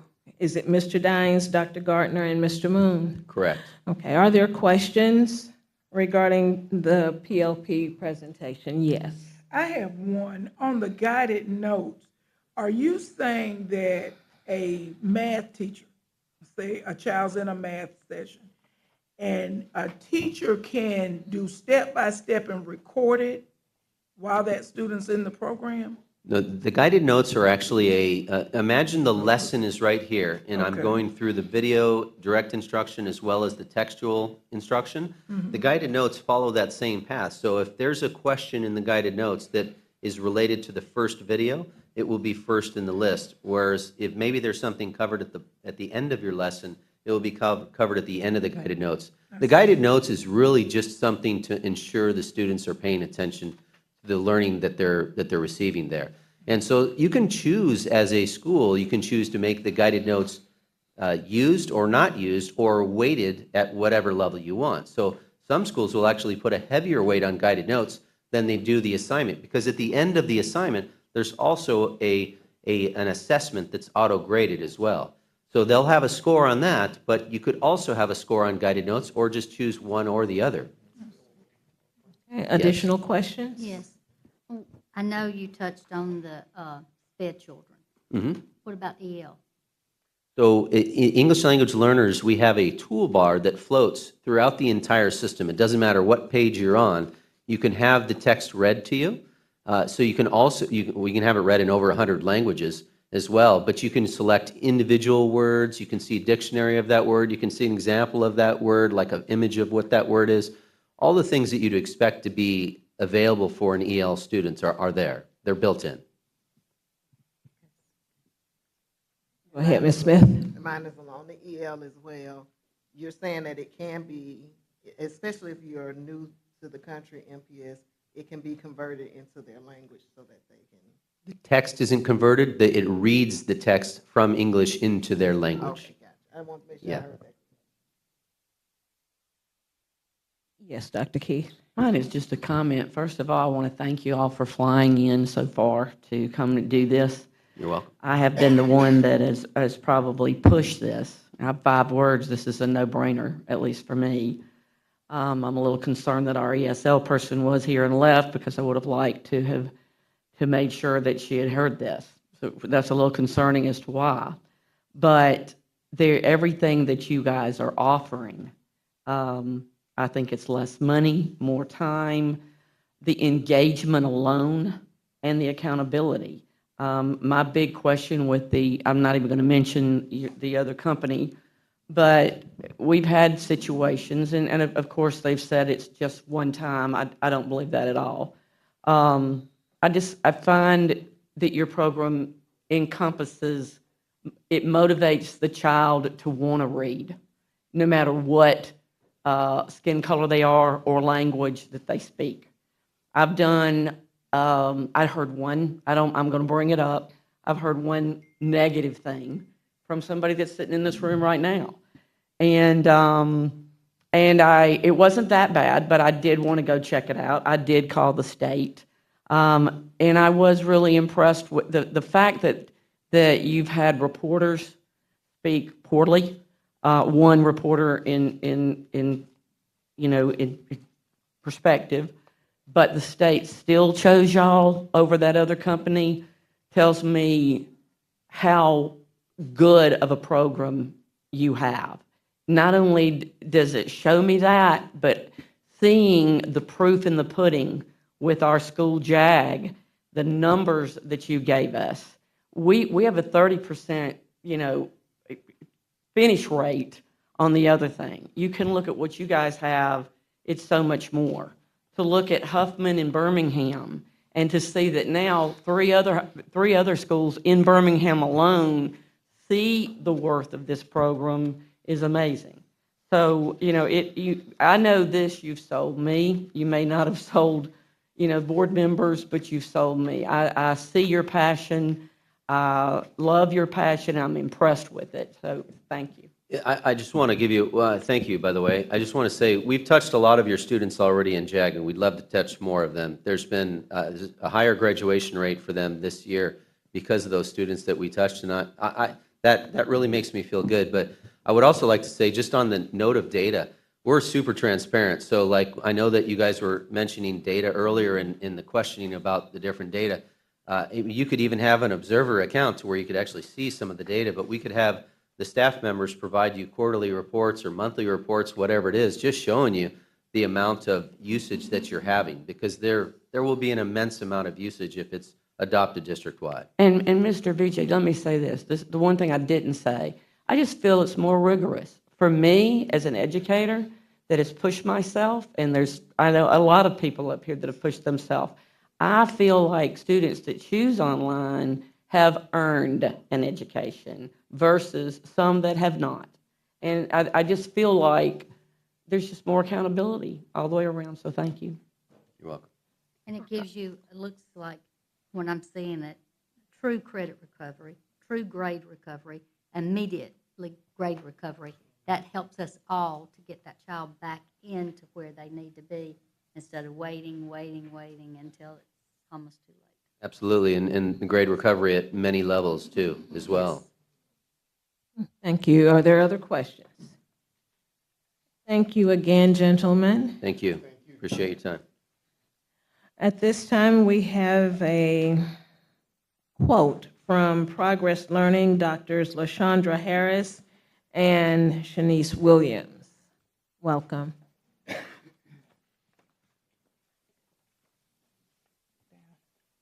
Good evening, Superintendent Dr. Brown, Madam President, and governing members of the board. Dr. Harris and I will be speaking from an elementary and secondary perspective. I will speak on elementary, she will speak on secondary. So just to give you a general overview or a synopsis on Progress Learning. Progress Learning is a supplemental resource that we use here in Montgomery Public Schools that is comprehensive, standard aligned to our state standards, and it is on the state standard approved list as well. With that being said, there's mastery in all content areas, so it is a K-12 program that we use for all content areas. Specifically, Dr. Harris and I are the science and social studies specialists for the district, so for science and social studies, we use it more often. So from an elementary perspective, it provides instructional videos, it provides our assessments, we align the state curriculum, we align the state standards to it, we build our district assessments such as pre and post test, assessments for students who may be coming into our district who are missing grades or who have missed instruction from not being within the district. So we use this platform, Progress Learning, to assess those students as well.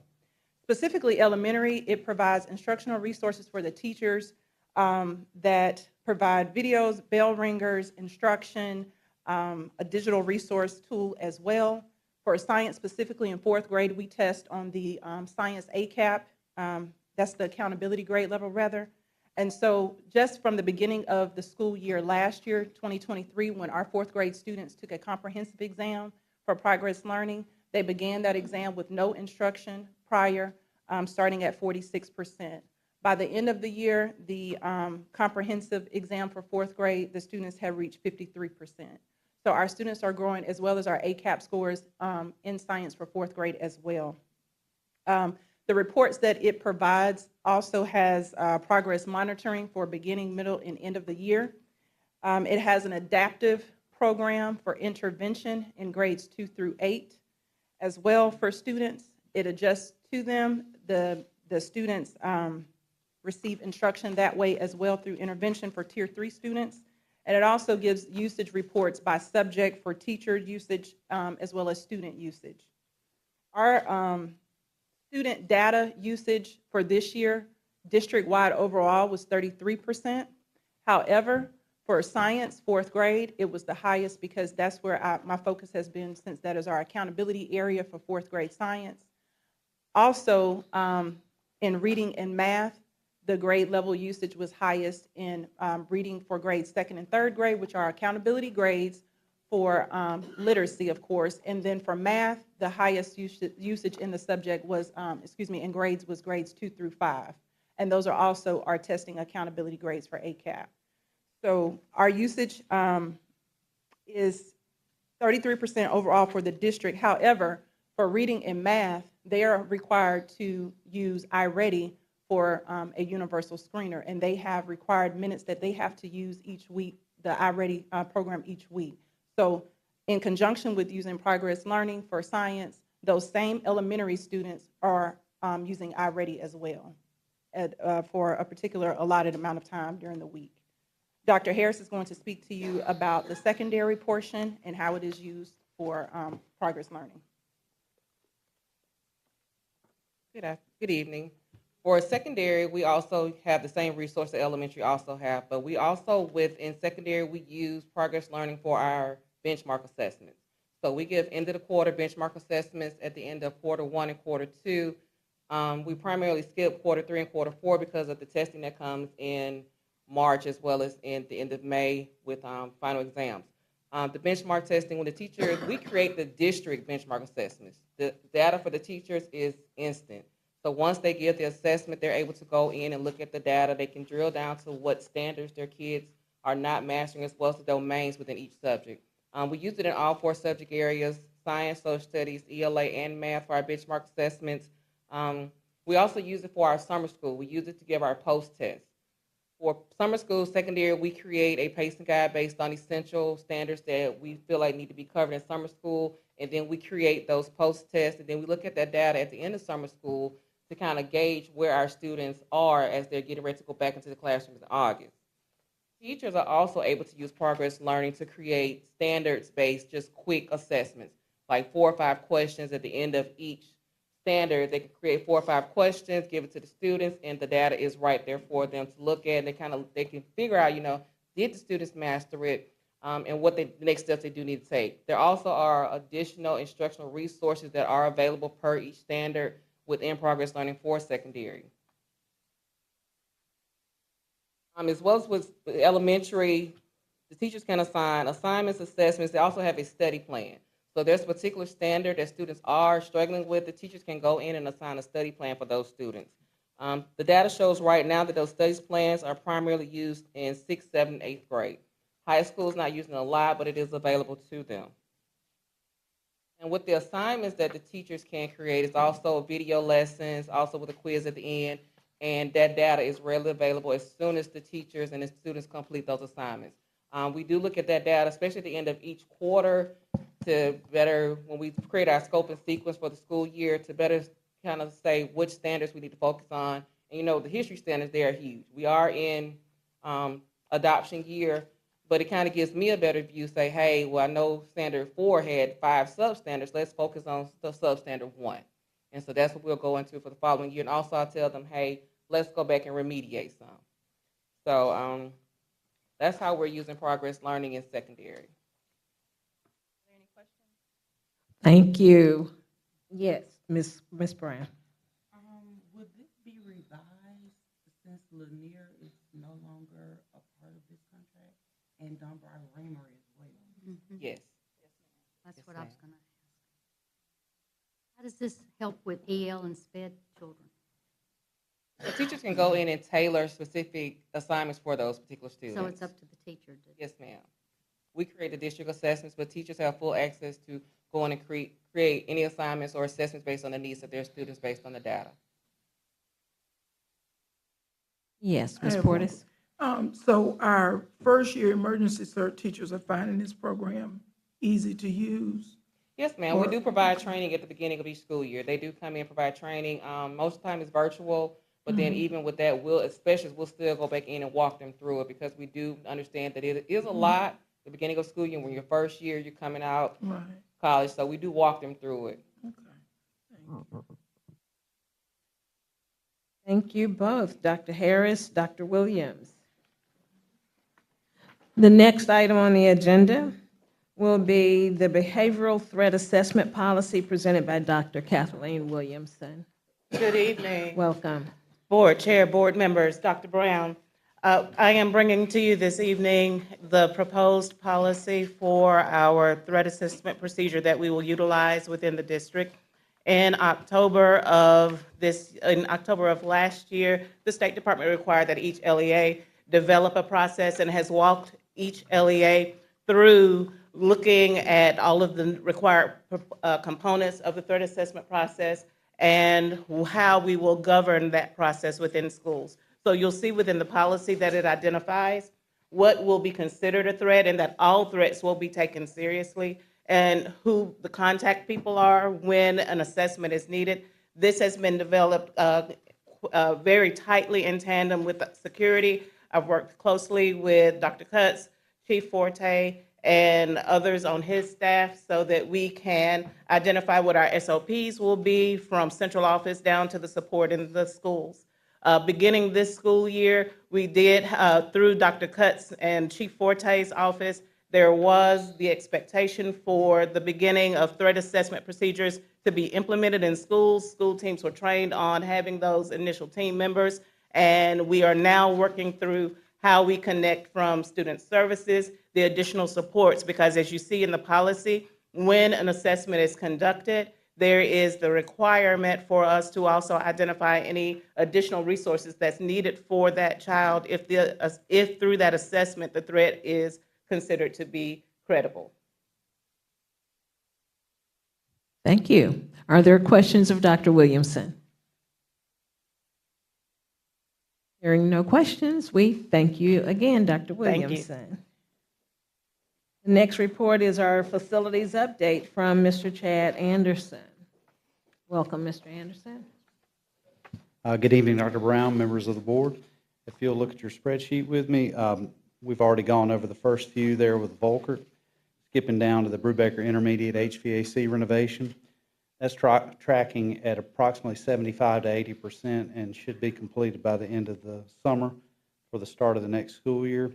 The primary HVAC renovation, that is tracking at about 40 to 45%, and they're hot and heavy pulling down the drop ceilings and redoing the lighting in there at this point. That's their main goal, to finish that this summer, and then to try to wrap up the remaining bit of the HVAC at the beginning of the school year. The Carver High School roof repair is back underway. They had a couple of weeks off there, and we're working on the tie-in pieces of what the new 9th grade academy and the flashing that goes with that. So they're back underway with that. That should be wrapping up here by the end of this month. The Brubaker primary and intermediate roof is underway.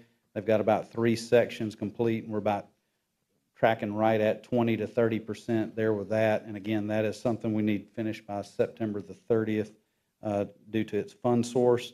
Worked on the Morning View and Davis Elementary HVAC projects. We're getting very close to entering into the owner-architect agreement for that. The design is underway, and try to get that project underway here in probably the end of the third quarter or the beginning of the fourth quarter of this school or this year. The Blunt re-roof, Chisholm re-roof, E.D. Nixon re-roof, Johnson, Halcyon, and Garrett are all beginning here shortly. You see 610, 63 for Nixon, Johnson, Halcyon, and Garrett. They're underway. Blunt and Chisholm, we're working on the pre-construction for that as well. The operations security HVAC, it'll begin, the contractor that has this also is the one doing the intermediate and the primary school for Brubaker, so we're kind of working around them. It is a central office building that's not a need and a great need like the school building, so we're trying to time it with that, and that'll go accordingly after we get those schools finished up. And then the vertical surfaces treatment and cleaning, that's been underway. I've been giving you updates on that of what is completed thus far, and we'll push to get the remainder completed prior to the start of school with that vertical surfaces cleaning. If you recall, the product is a eco-friendly product that is sprayed onto the hard surface. The sun and rain do the majority of the work, and then it binds at the molecular level in the concrete to keep the mold and mildew and those dark staining away, keep our buildings looking new and fresh. Excuse me. Thank you, Mr. Anderson. Are there questions? Ms. Smith? Just one, Mr. Anderson. Yes, ma'am. Is it the same, the company that's working on the HVAC units at Brubaker Primary, are they the same company working on Brubaker Intermediate, or are they a separate company? It's the same. Comfort Systems was the low bidder for those projects. Ms. Portis? Do we have on-road drive-through on the list at all this fall? Yes, ma'am. We had to wait until we finished the concrete work, which was just completed. And like I've been speaking with the principal about that. We have it scheduled with the city to be repaved at some point. The city we work by their schedule of things with the MOU to try to coordinate where they're kind of going to be. And they've completed the Children's Center so far, and we're finishing up Barry yesterday. So Crump, I think, is next on their list, and then I hope to get them to like Capitol Heights and get that front drive done at Vaughn Road as well. One more question, flowers, since I know they'll be there a while, Mhm. and we have extra help in the summer, is there any way they can get freshened up, paint? There's a lot of darkness, and I think it just needs power washing, maybe. I don't think it's mold or anything. They said, well, I don't think it's mold, I think it's just dirt. From the external part of, that's what the treatment, the vertical surfaces treatment, it will do that for it. Yes, ma'am. Hey, thank you again, Mr. Anderson. The next item on our agenda is a demonstration. Welcome back, Mr. Watts. Thank you, Madam President, board members, Dr. Brown. We wanted to just do just a really quick demonstration of the UKG electronic time system, maybe a 5-minute presentation. Of course, you have any questions, then please feel free. We want you to see exactly what all employees see when they go into the time clock system.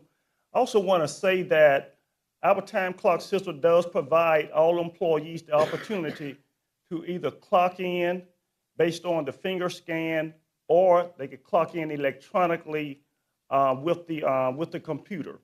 I will just say, and I kind of thought that this probably would happen, that over 78% of our employees are still clocking in using the finger scan.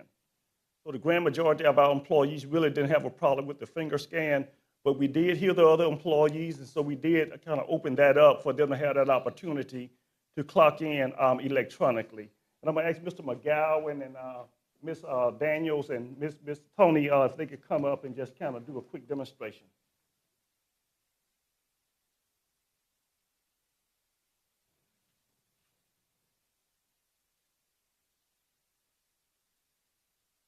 Good evening. And he said 5 minutes. We're going to try to make it 3 for you all. I know it's I know it's taxing. So we're going to start off with, I'm going to take it to the old school. We're going to give you 3 points.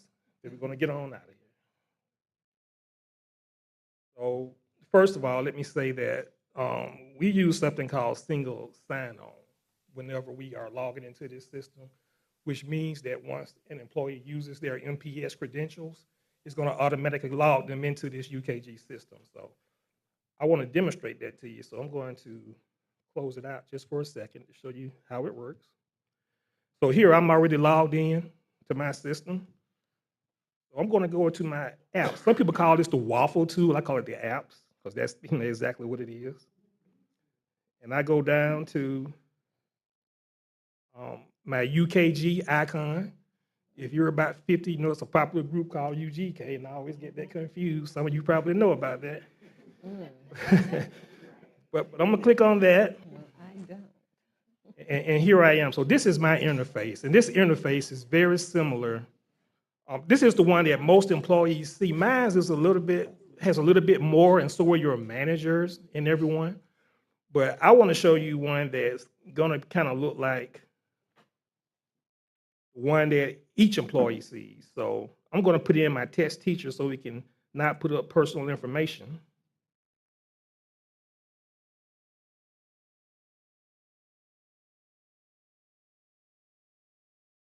I'm going to log in as this employee.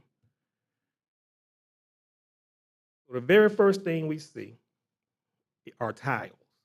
These tiles mimic the same tiles that you probably saw if you looked at this time clock as you walked in. But this is the online version, and it's a little bit better as far as managing your time. So the first one, and I would say probably the most important one, would be the clock in, clock out. Because this is how we began our day. So it's very intuitive. Either you're going to clock in, clock out, and we can transfer. Let's talk about clocking in. Good thing about it is once you have clocked in, it will let you know you clocked in at 7:30. So whether or not that was on the actual device or on the computer, you can tell what time you clocked in. So if you made a mistake you will know, well, hey, I was really here at 7, so I need to do something about that. We're going to talk about that in a few minutes. Of course, the clock out and then the transfer. So also what I like about this is we can get our employees used to using this platform. As you can see, it says I have a timesheet error. So automatically, I know that I need to fix something. So as soon as I go to this interface here, it says I'm missing a punch. So if I click on that, now I have an opportunity to go in and make my changes, because as a district, we're asking each employee to submit their time once a week. So instead of waiting for the whole 30 days before you start submitting your time to your timekeeper, which is your bookkeeper or your manager, we want to do that once a week to clear up any mistakes or errors.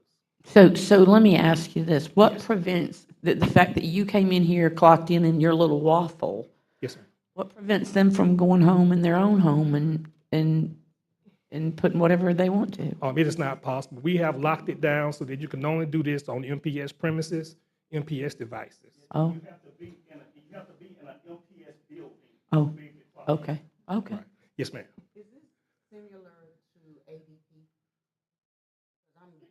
I use ADP. Yes, ma'am. In my facility, so this is not the same screen, but it's kind of the same information. And just like you said, if someone is missing a punch, the only thing I hadn't heard you say is that an administrator would have to add that punch. Are they able to add their own punch? We do it a little bit different. They can request a punch. The administrator can approve it, or the timekeeper. So the way it's set up, the timekeeper/bookkeeper approves those missing punches or changes to your punch, but the supervisor, which is the manager, principal, or whomever, has to approve it. So we want to make sure that there will still be some oversight. So if an employee decides, if an employee misses a punch, and that employee say, well, I came in at 7 and not 7:30. Well, that employee, they're going to see that missing, that timesheet error. They're going to see a problem there. They can go in, fix it. The timekeeping assistant can approve it, but still, we're expecting that principal or whoever that supervisor is to approve that particular missed punch or that particular mistake. So there's always, anytime a person has to make some type of adjustment, a supervisor would have to approve that adjustment. Okay, one last thing. What prevents Tom, Dick, and Harry from me giving Tom my code and going, Tom, when you get there, put me in? You see what I'm saying? What okay, I'm not there. Next, teacher's in the next classroom, he's my best friend. And I go, hey, I need you to sign me in. Can that happen?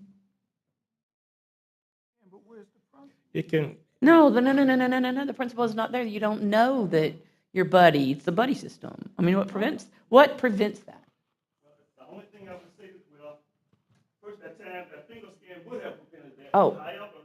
Okay. We provide employees Okay. other options. We provide employees other options, but I will just say that is why the policy that we've already submitted to you is a very, very strong policy. And so that when those type of things are detected, then the consequences really have to be severe. And so there'll be actions that will probably be coming to you guys, regarding those type of situations. And I just have, because I have some experience with this.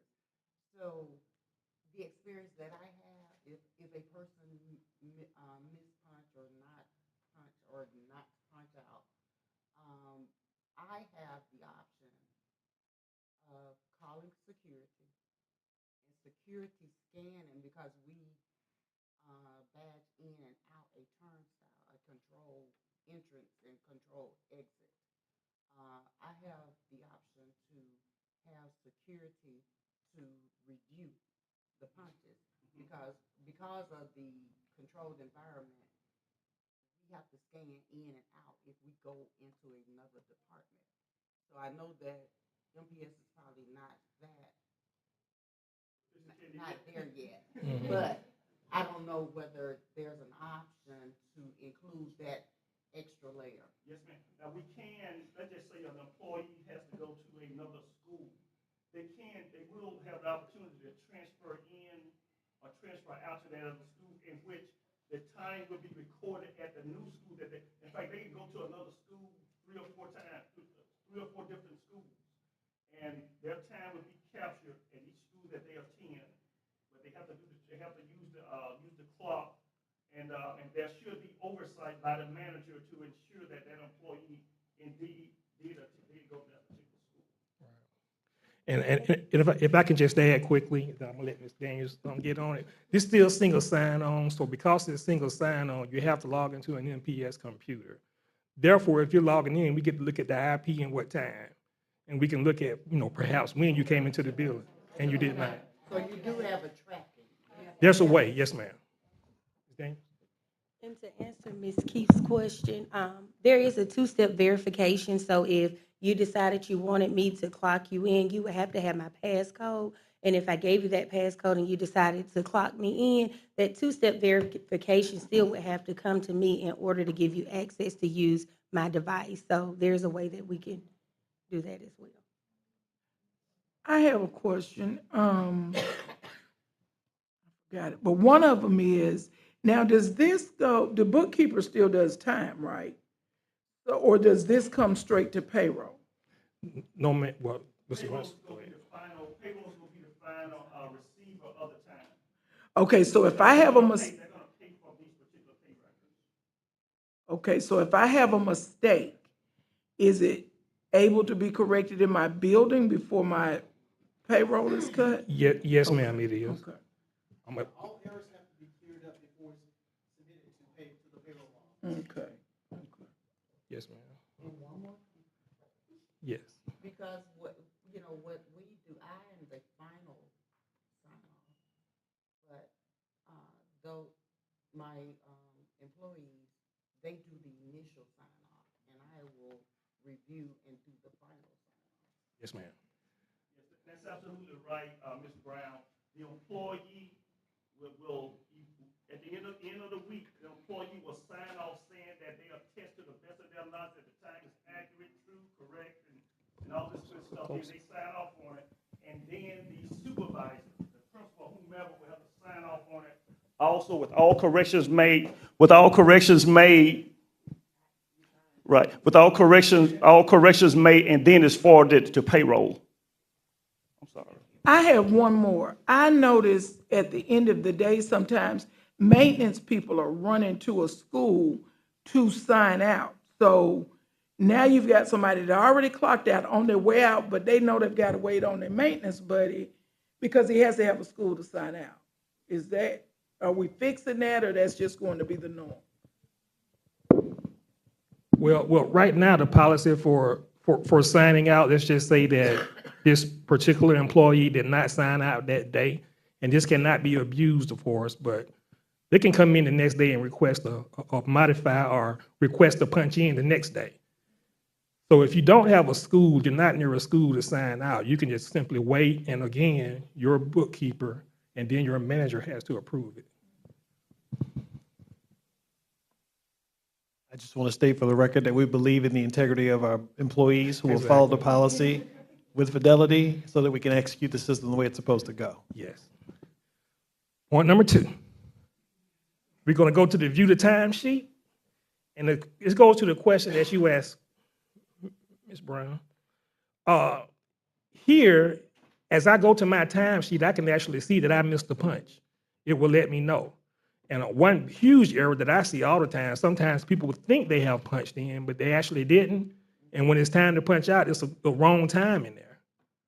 Well, this is what I meant about the employees submit their own request to have this changed, and it has to be approved. So I'll take 30 seconds to kind of show you what it looks like. I'm going to go to a change request, change type, and here are all the things I can do. If I missed a punch, I can add one. I can add a punch out. I can cancel time off from my request, and I'll show you that lastly. I can modify a punch in, which means that when I got there and punched in, it was 8:30. When I actually got to the clock, I actually used my punch in. But I was actually there at 7:30. Something happened. We had a fire drill, a tornado drill or something, so I can always go back and modify that. And the same thing with the time off. So I'm just going to do a modify,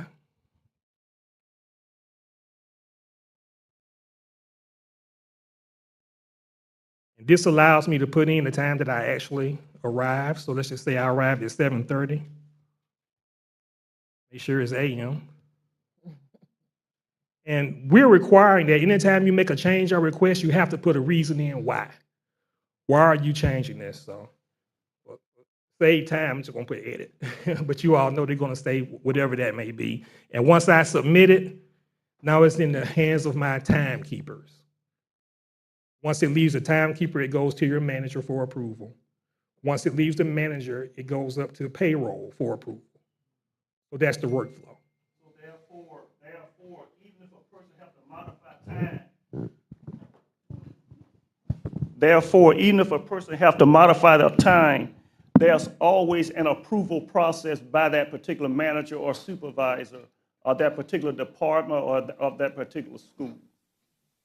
And the reason we have everyone to look at their time sheet and submit it weekly, because we don't want to wait till, although we pay once a month, at the end of the month, we don't want employees to have to wait. They forgot why they didn't fix why they didn't clock in at that day, or why they did not modify the time. We want them to go ahead and do that on a weekly basis so they can get it into payroll and they can go ahead and fix it right then and not have to delay getting the time sheet fixed and it gets to payroll on time. On to number 3, final one, my time off. When employees request time off, this is probably my favorite screen. In the past, even though we did move to direct deposit, I remember the time we had to go and sign for the check and all of that stuff. But even though we have moved to direct deposit, you still have to go onto that check stub and see how many days you have. Well, with this system, every employee can simply come down and look at exactly what they have. How many days you have, how many you have taken off. And if you don't have any, guess what it's going to tell you? You don't have any days to take off. That's probably one of my favorite parts of this whole system. So quickly, just to demonstrate how to do that time off, I'm going to select what I would like to do. Let's say I'm going to take a sick day. I'm going to start my request. What day would I like to take? I'm going to take a Friday off. That's what we do sometimes, right? And I'm going to go ahead and do a full day. And I'm just going to submit that request. Well, I already did a Friday. See, look at me. But that's how it works. And I'm going to show you that Friday. Well, actually, I did a personal development day on that Friday. This is another good feature of it. Everything that you see in bold, dark colors, it has been approved by your supervisor. Things in waiting are blank, as you can see, and we're waiting on a supervisor to approve that. So now you don't have to ask, is it submitted? Did you approve me? You can simply go to your calendar that's on the front of everybody's sign-in page. All right. That was 3, but I'm going to do one more. This is another one, and I'm sitting down, I promise. This page right here, look at here. It tells you all your balances already. So there's no doubt about days that are in question. Do you have them? Do I have them? Do I not? So even before the request, I already know. Any questions? Thank you. Are there questions? Dr. If I come back and teach for MPS, will you be my best friend? Absolutely, Dr. Keith. Absolutely. Oh, you're going to have to keep your eyes open there. Okay. All right. Thank you all for your time. Thank you very much. Yes, ma'am.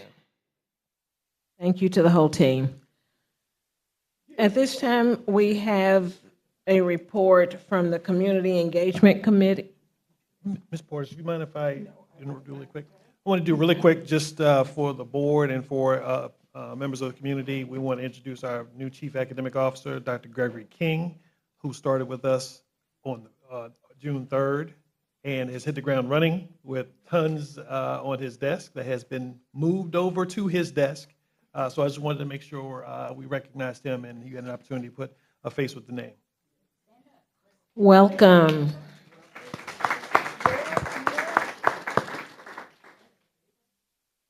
Thank you for that indulgence. Absolutely. Thank you. Mrs. Portis. Yes, thank you very much. I am have been asked to do the community engagement report. We've been busy.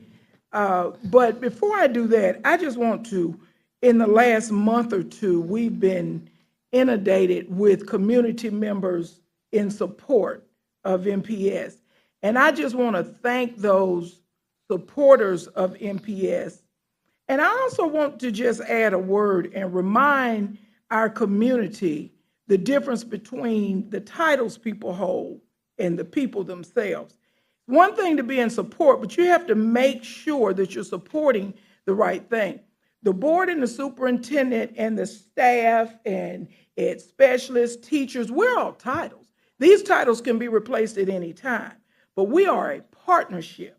And a partnership requires that all parties collectively support one another for the same goal. Not individual goals, but for the same goals.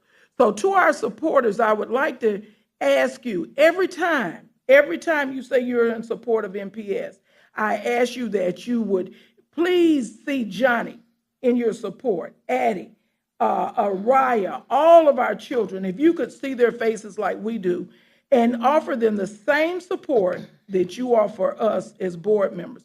No one can do this alone. The superintendent can't do it alone, and the board can't do it alone. It is a partnership. I also want to remind the community that there are 7 very intelligent, articulate, passionate women of education and business that sit on this board. These are the same women, the same caliber of woman that have worked, cooked, cleaned, raised and reared children, voted, and became elected officials. We all live by the decisions other people make, and all we can do is pray that they get it right. The insinuation that I or my peers are women who lack the wherewithal to make decisions based on the very profession we are called to is insanity. I want to caution the supporters. We want to make sure we're giving these children the right look. We don't want to graduate young women and then in turn give the impression that Montgomery County is not a place that a woman can rule and reign, and make decisions serving on boards, holding positions that require global or progressive learning. Again, we thank you for your support. We ask that you continue. The Community Engagement Committee is starting to work in June. We invite people in for training, conversation, partnership, and collaboration. The committees will be honest, professional, and inviting. The parents, students, community, and staff will be a valued part of our team. If you support MPS in its entirety, we hope that you will join our efforts. Some of the things that we've done already, our first goal was to cultivate positive relationships between community and MPS educational systems. That's why I thought it important to invite those very people that say they support us. We need you. We need you to support the efforts of education in Montgomery County. The summertime has proved to be critical in our planning, and we are going back in to do more planning, but we are on task for the PTA portion of it. Our goal was to organize a PTA in every school. Our timeline is on target, thanks to Mrs. Foster. We also want to utilize the 6 standards of the PTA. I thought we adopted them in May, but we'll look back at that and see if that can be done. Our first phase of teaching and training community leaders will be our next conversation. The when, what, how, who will be determined and shared with you at a later date. We are currently meeting at the PSC building, and we are thoroughly enjoying the atmosphere over there. The space excites us and how we can utilize it for community groups and parents. Dr. Brown has agreed that him and Chad or or his designee, whoever, will do a walkthrough and see what may be needed to open that building to the public. And I hope we can do that either later this week or next week. We have already decided on a program to assist our faith-based community, and we will review Panoramic's mental health programs for our mental health community. we will be meeting our parental community in August. The goal will be involvement versus engagement. Involvement, reminding parents that involvement is being a part in what is already determined by the school. Engagement is being a part of the decision-making process. We cannot govern what we don't know, so we want to empower our parents and our community to know what we know. Also, we're getting ready for Parent Engagement Month in October that's state mandated. The committee will make sure that all board members are email planned events in your area. I'm sure Jade will be sending those out too as that gets closer, so you can participate and distribute it to your district. Nationwide Community Engagement Summit will take place in October, and there are more details. I also remind you that Dr. Daniels does a phenomenal job. She is part of our committee. She keeps our ear to the road and knowing what she's doing so we can support her. We already have several community leaders that have stepped up to give us assistance. We'll give that list at a different time as soon as we sweet talk them some more. So that's our community engagement portion, and we're excited about it. Well, we thank you. Are there questions of Ms. Portis? Yes. Yes. It's not a question, it's just a comment. When I was 17, I was on the girls' basketball team at my high school. I know I don't look like I was because my body's changed. But my dad would, when he was alive, he would sit on the side and he'd say, "That's my daughter." Well, what you just heard, that's my fellow board member. She sits right next to me. She was a great speaker, and I want to thank my president for appointing her the community engagement leader. So that's my board member. Good job. Thank you both. Thank you. Are there other comments or questions? Okay.